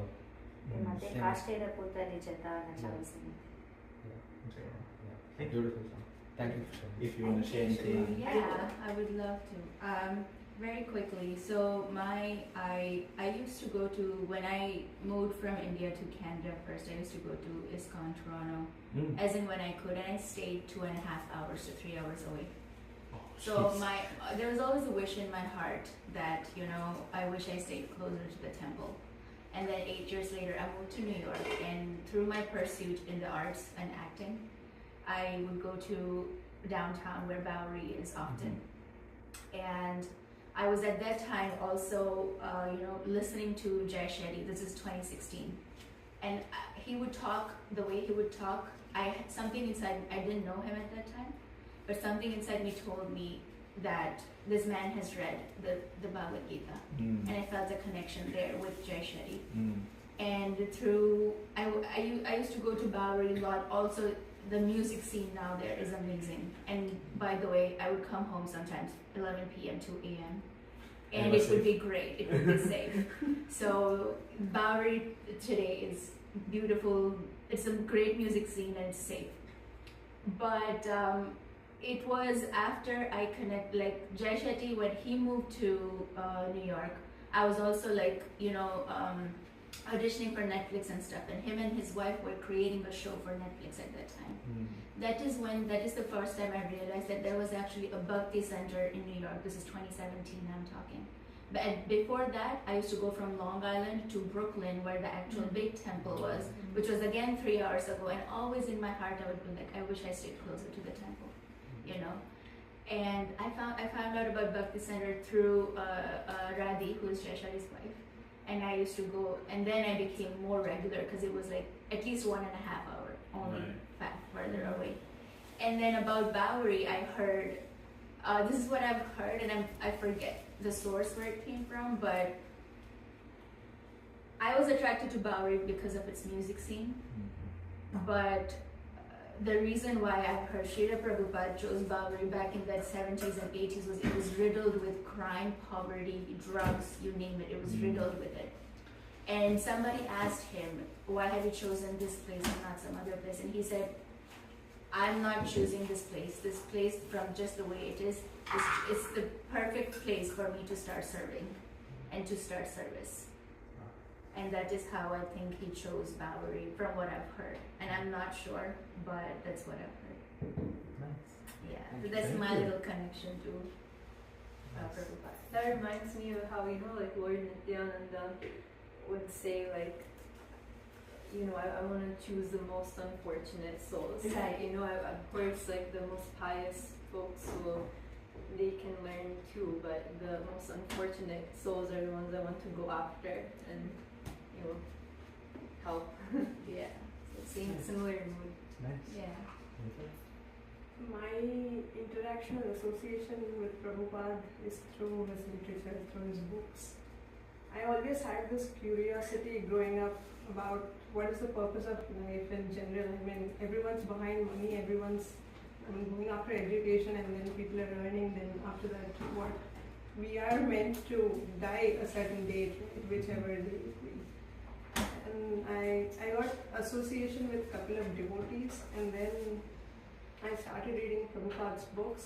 And for me, it was Science of Self-Realization that helped me actually understand the essence behind who am I and what is my connection with Krishna and who is God per se, and then what is the purpose of life. So his literature had a vast impact on me, even till date. And his life as such, the instruction of his guru, irrespective of whichever age he was in and whatever hardships he had undergone with respect to his health, he just was trying to fulfill the instruction of his guru, and that actually signifies the importance of having a guru and the instruction of guru in one's life. I think that is what we all need to hold on to and then try to go further. That's my relationship with Srila Prabhupada from his teachings. Thank you, that was so sweet.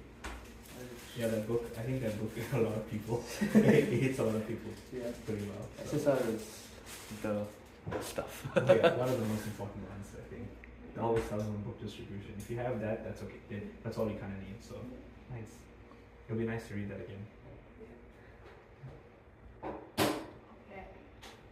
My thoughts are a little bit spaced out, but I guess they'll come together eventually. But from like everything I've heard, I just appreciate that he's very human, and there are like some stories, like the one where he cried at the Alien Temple.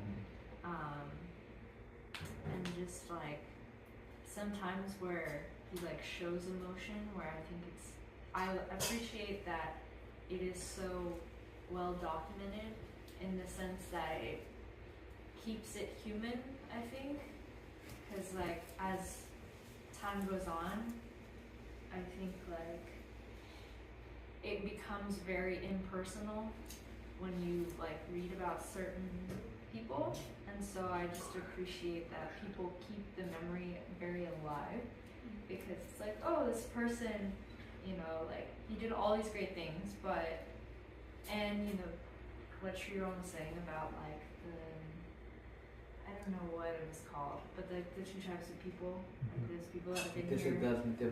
That one. I'll memorize one day. Even though that may be true, I just appreciate that, you know, we are all here, and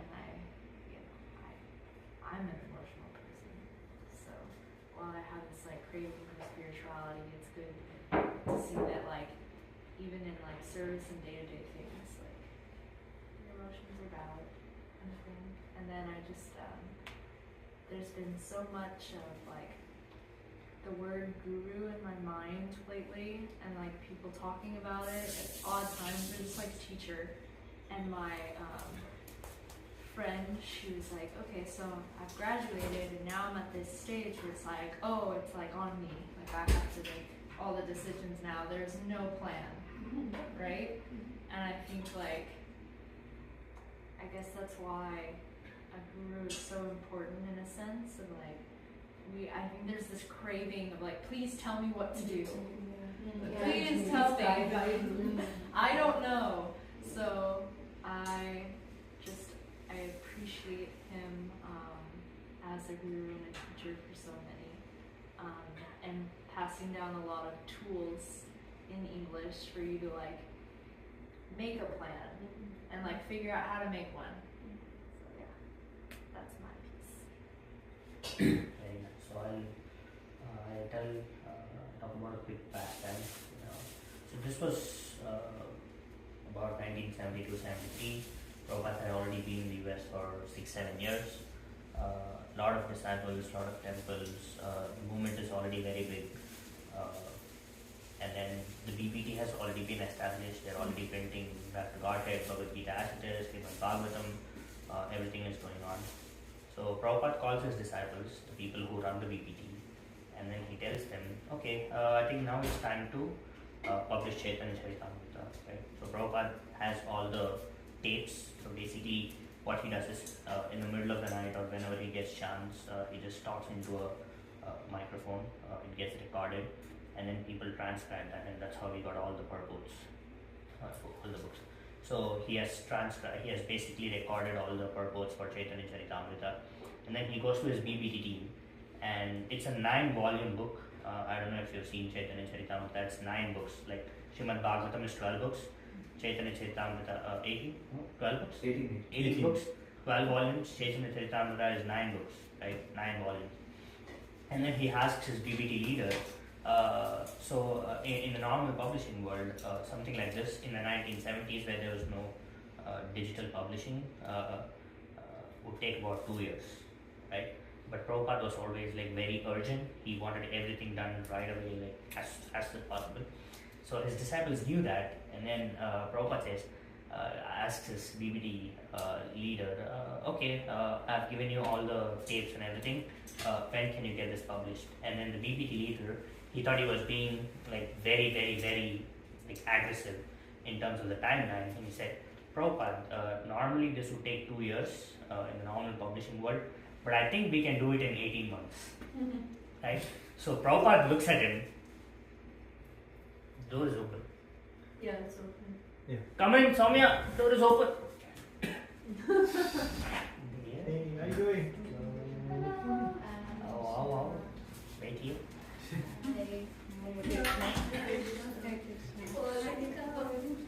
Sorry, I'm in the way. Prabhupada looks at them and then he says, and then the leader thought, okay, he has brought it down by 6 months and he was very proud. And he thought Prabhupada would be very appreciative in that they could do it in 18 months. Prabhupada looks at him, looks around the room, and then he said, 3 months. And then he leaves. and they did it. So this is like transcendental time, basically. And all the people involved in the publishing of the Chaitanya Charitamrita have no idea how it really happened. Yeah, that's crazy. So, practically speaking, it should have taken 18 months because there was typesetting, there was painting. So they had to paint all the artwork and then print it. And then actually someone had to sit on a typewriter, listen to the tapes, and then actually transcribe it. And then someone had to edit it. Someone had to look at the Sanskrit references. Someone had to look at the references. There's so much things to do. And they published it in 3 months. And after 3 months, they took the first copy to Prabhupada, and Prabhupada was so happy. So Prabhupada was so happy that he said, thank you so much. He thanked all the people involved in the publishing of the Chaitanya Charitamrita, and he guaranteed them that because of this service, you're all going to Goloka. So, Wow. that was, Prabhupada was so pleased with the service that they did. Like, basically, there are some photos where there's big drawing boards and people are just sleeping on them, and there's like paintings and manuscripts and papers and everything strewn around, and people are just sleeping. And then they said they used to work for like 20 hours, 22 hours. They never knew when they slept, when they ate. Nobody, like, those 3 months are like a blur to all the people involved in the process. But somehow at the end of 3 months they got it published. Wow. Like transcendental potency, basically. Actually, like, just going off of his point, like, are you? I'm done. Okay. So actually, going off of his point, just adding to it actually. So sometimes when the books would come back, Krishna book or Chaitanya Charitamrita or anything of that sort, Prabhupada would read his books, and sometimes the disciples would ask Prabhupada, like, you wrote the books, like, don't you know what is in there? So then he would say that, no, I haven't written these books. Krishna is the one that's actually written it. And for me, the one thing that definitely holds very strong and true is how inclusive Prabhupada was. He built a home in which the entire world could live, That's something that I really hold dear to me, There's so many things, right? But it all started with the care that he provided to people. You mentioned this point where he cooked a feast, he would clean up and all of that. I remember this one memory a Prabhupada disciple was sharing. So basically, Prabhupada, sometimes initially only 12 people were coming, For these 12 people, like, these were young boys, they don't know the Indian culture of helping and things like that. He would cook, as you said, rice, dal, chapati and all of that. And these people would eat 12 chapatis each. So he was making 150 chapatis. At the age of 60, at the age of 70, yeah. Over 70. And cleaning up after, because they don't know, like, they don't know suchi muchi, all of that stuff, So imagine the effort that this person has put in, like what he has sacrificed. And I think we should often try to reflect on, how much are we doing. And not to say that, we should try to emulate these people and try to go way beyond what our capacity is. But in whatever small capacity we can, we should try to. And Prabhupada would often also say the same thing. He's like, if you don't know anything, give prasadam to someone. If you don't, do whatever you can from your capacity. If you can't make prasadam, get prasadam from the temple and give. whatever it is, or just say Hare Krishna to someone.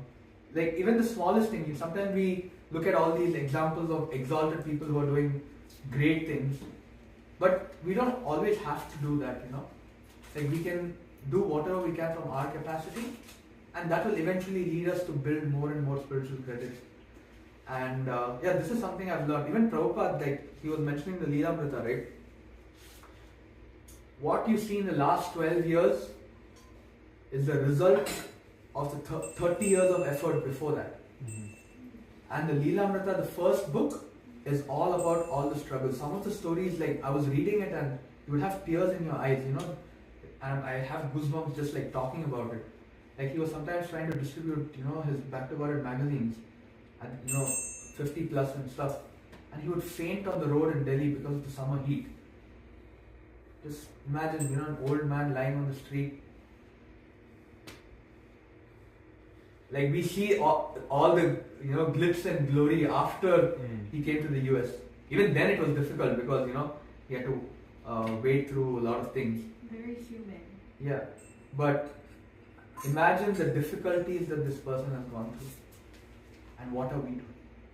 But he was so merciful. The one point I wanted to make before we ended was, there were certain standards that he said at first, like 64 rounds and a few other things I can't remember. But when he saw that it was too difficult, the actual standard that was meant to be kept was 64, but he made it 16, even though it wasn't meant to be that way. But he says it's okay. You do 16 at least. That's the minimum. Like I'm already breaking the rule of 60, like less than 64. So it's like all these things. He made it very practical. It wouldn't be that way if he didn't recognize that it needs to be made practical in some sort of way. Right. He made it so that it wasn't some complicated thing that you have to just like give up your whole life to practice, but rather it was he dovetailed everything into Krishna consciousness. He never told, as Rangesh nicely mentioned, he would encourage those who are pursuing degrees and like high levels of education, keep going, keep doing it. You'll be able to serve in that way. And I think one of the most important things, and one of the first stories of Prabhupada that I told Jen, was of the story of him and Yamuna Mataji, and how he defended her. And so she would cook for him, and he had received some of his godbrothers and some other personalities to have lunch with him. And they kind of mocked him a little bit. Oh, so nice, you have a nice American woman serving you so nicely. And, she was humbly, head covered, she cooked for him and all of his disciples and served them all. And so Prabhupada, I'm not quoting verbatim, from what I remember, something along the lines of like, she's like my daughter. She will die for me and I will die for her. And that always touched my heart. My mom would always remind me of that. It just reminded me, like, look at that. This is she would cook for him, and you would think like, oh, Guru, don't go near a woman, whatever. He'd say it's okay, This is what they meant to him. How much he cared for them. How much it meant to him for what they did. So I thought that was one of the most important stories to tell. But he didn't just take it, but he also gave so much to every single one of them. Personal time, care, defended them, made things simpler for everybody, to the point where, you gotta ask yourself, we learned about all of our acharyas, and what a wonderful conclusion to 4 sessions of learning about them. And every single one came to such a point and did so much. But, after Lord Chaitanya, Srila Prabhupada, in my opinion, is one of the biggest. He's the biggest. Doing so much, you can't think of somebody else who took it so far, who did so much. And in such a short space of time, like, 3 months to print 9 volumes of books, come on. But he empowered everybody. And so every single Prabhupada disciple will tell you, when he was there, you could feel like you could do anything. So I hope that over these 4 sessions, or even if you're here for 1 or half of one, that there's some inspiration taken. Not just to continue to partake in Krishna consciousness in some big or small way, but to learn more about them, because there's so much more. Prabhupada on his own, Lilamrita, memories, like so many things that you can learn, hear about him, all his teachings, read his books, but all of the acharyas and the special things he did, but also to take inspiration to do more, to chant more, to bring the knowledge and everything that they've worked so hard for and give to more people, and to make them proud. That's all right. So thank you, everybody. We can always for doing this Oh no, it's all of us. So helpful. Thank you to Rangesh, Sriram, Balaram also spoke nicely in the previous ones. He's back in California now, so I think it's important that we know where it comes from, and that was the whole motivation behind it. If you don't know where your knowledge is coming from, how can you really provide, like, be confident of it? So, Srila Prabhupada is he's the product of his own work, but the product of hundreds and thousands of years of effort, and now it's come to us in this nice way. And so we have a lot to be grateful for, and hopefully next time that we hear about him, or next time we chant him, we remember not just his life, but the life of all the acharyas before him. Srila Prabhupada ki Jai. jai. Let's do Gaurati. Okay. And then Prashadam. Would you mind putting it up? Yeah, the Gaura Arti? Yeah, sure. Please, thank you. Sitting Aarti? Yeah, everything's ready. Sitting Aarti, standing Aarti. Yeah, everyone can sit. Whichever one works.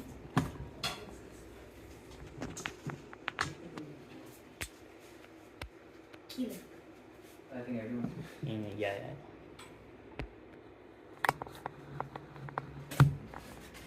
Anyone want to go back there? Common means do that, right?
Vishaka Mataji, please sing Narsingha prayers. Narsingha? In the meantime, do you need any help? Yeah, it's almost done. Thank you. One second. Alexa, turn on the living room main. It's on. Living room doesn't support that. It's on a good plan. Alexa, turn on the living room main. Living room doesn't support that. Where to go? Alexa, turn on the living room main. Okay.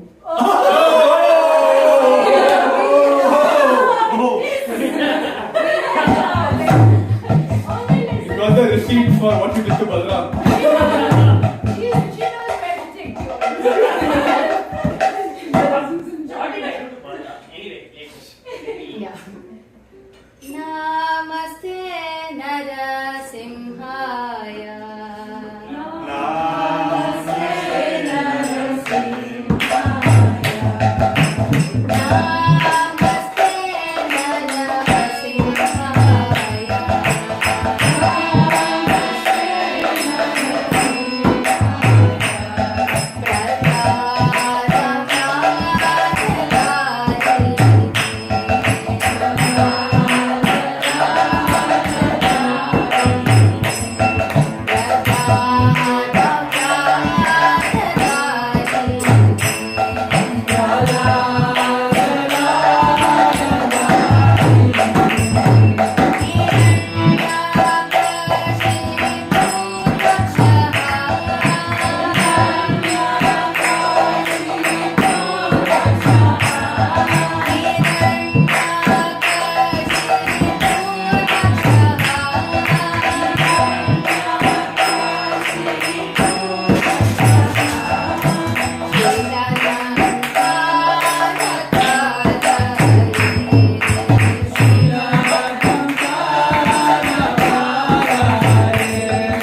Okay, we can have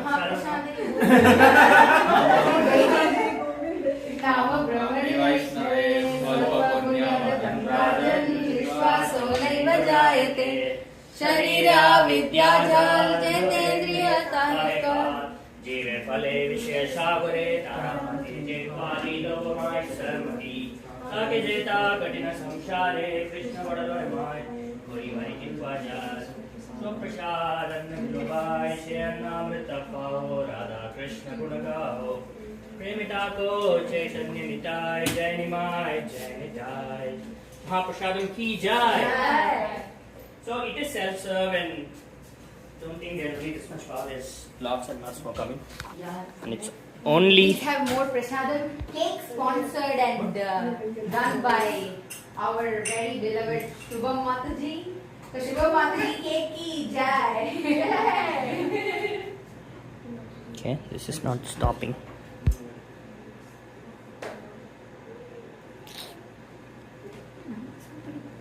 I don't know. Self-serve. எவ்வளோ இருந்தாலும் எடுத்துப்போம்.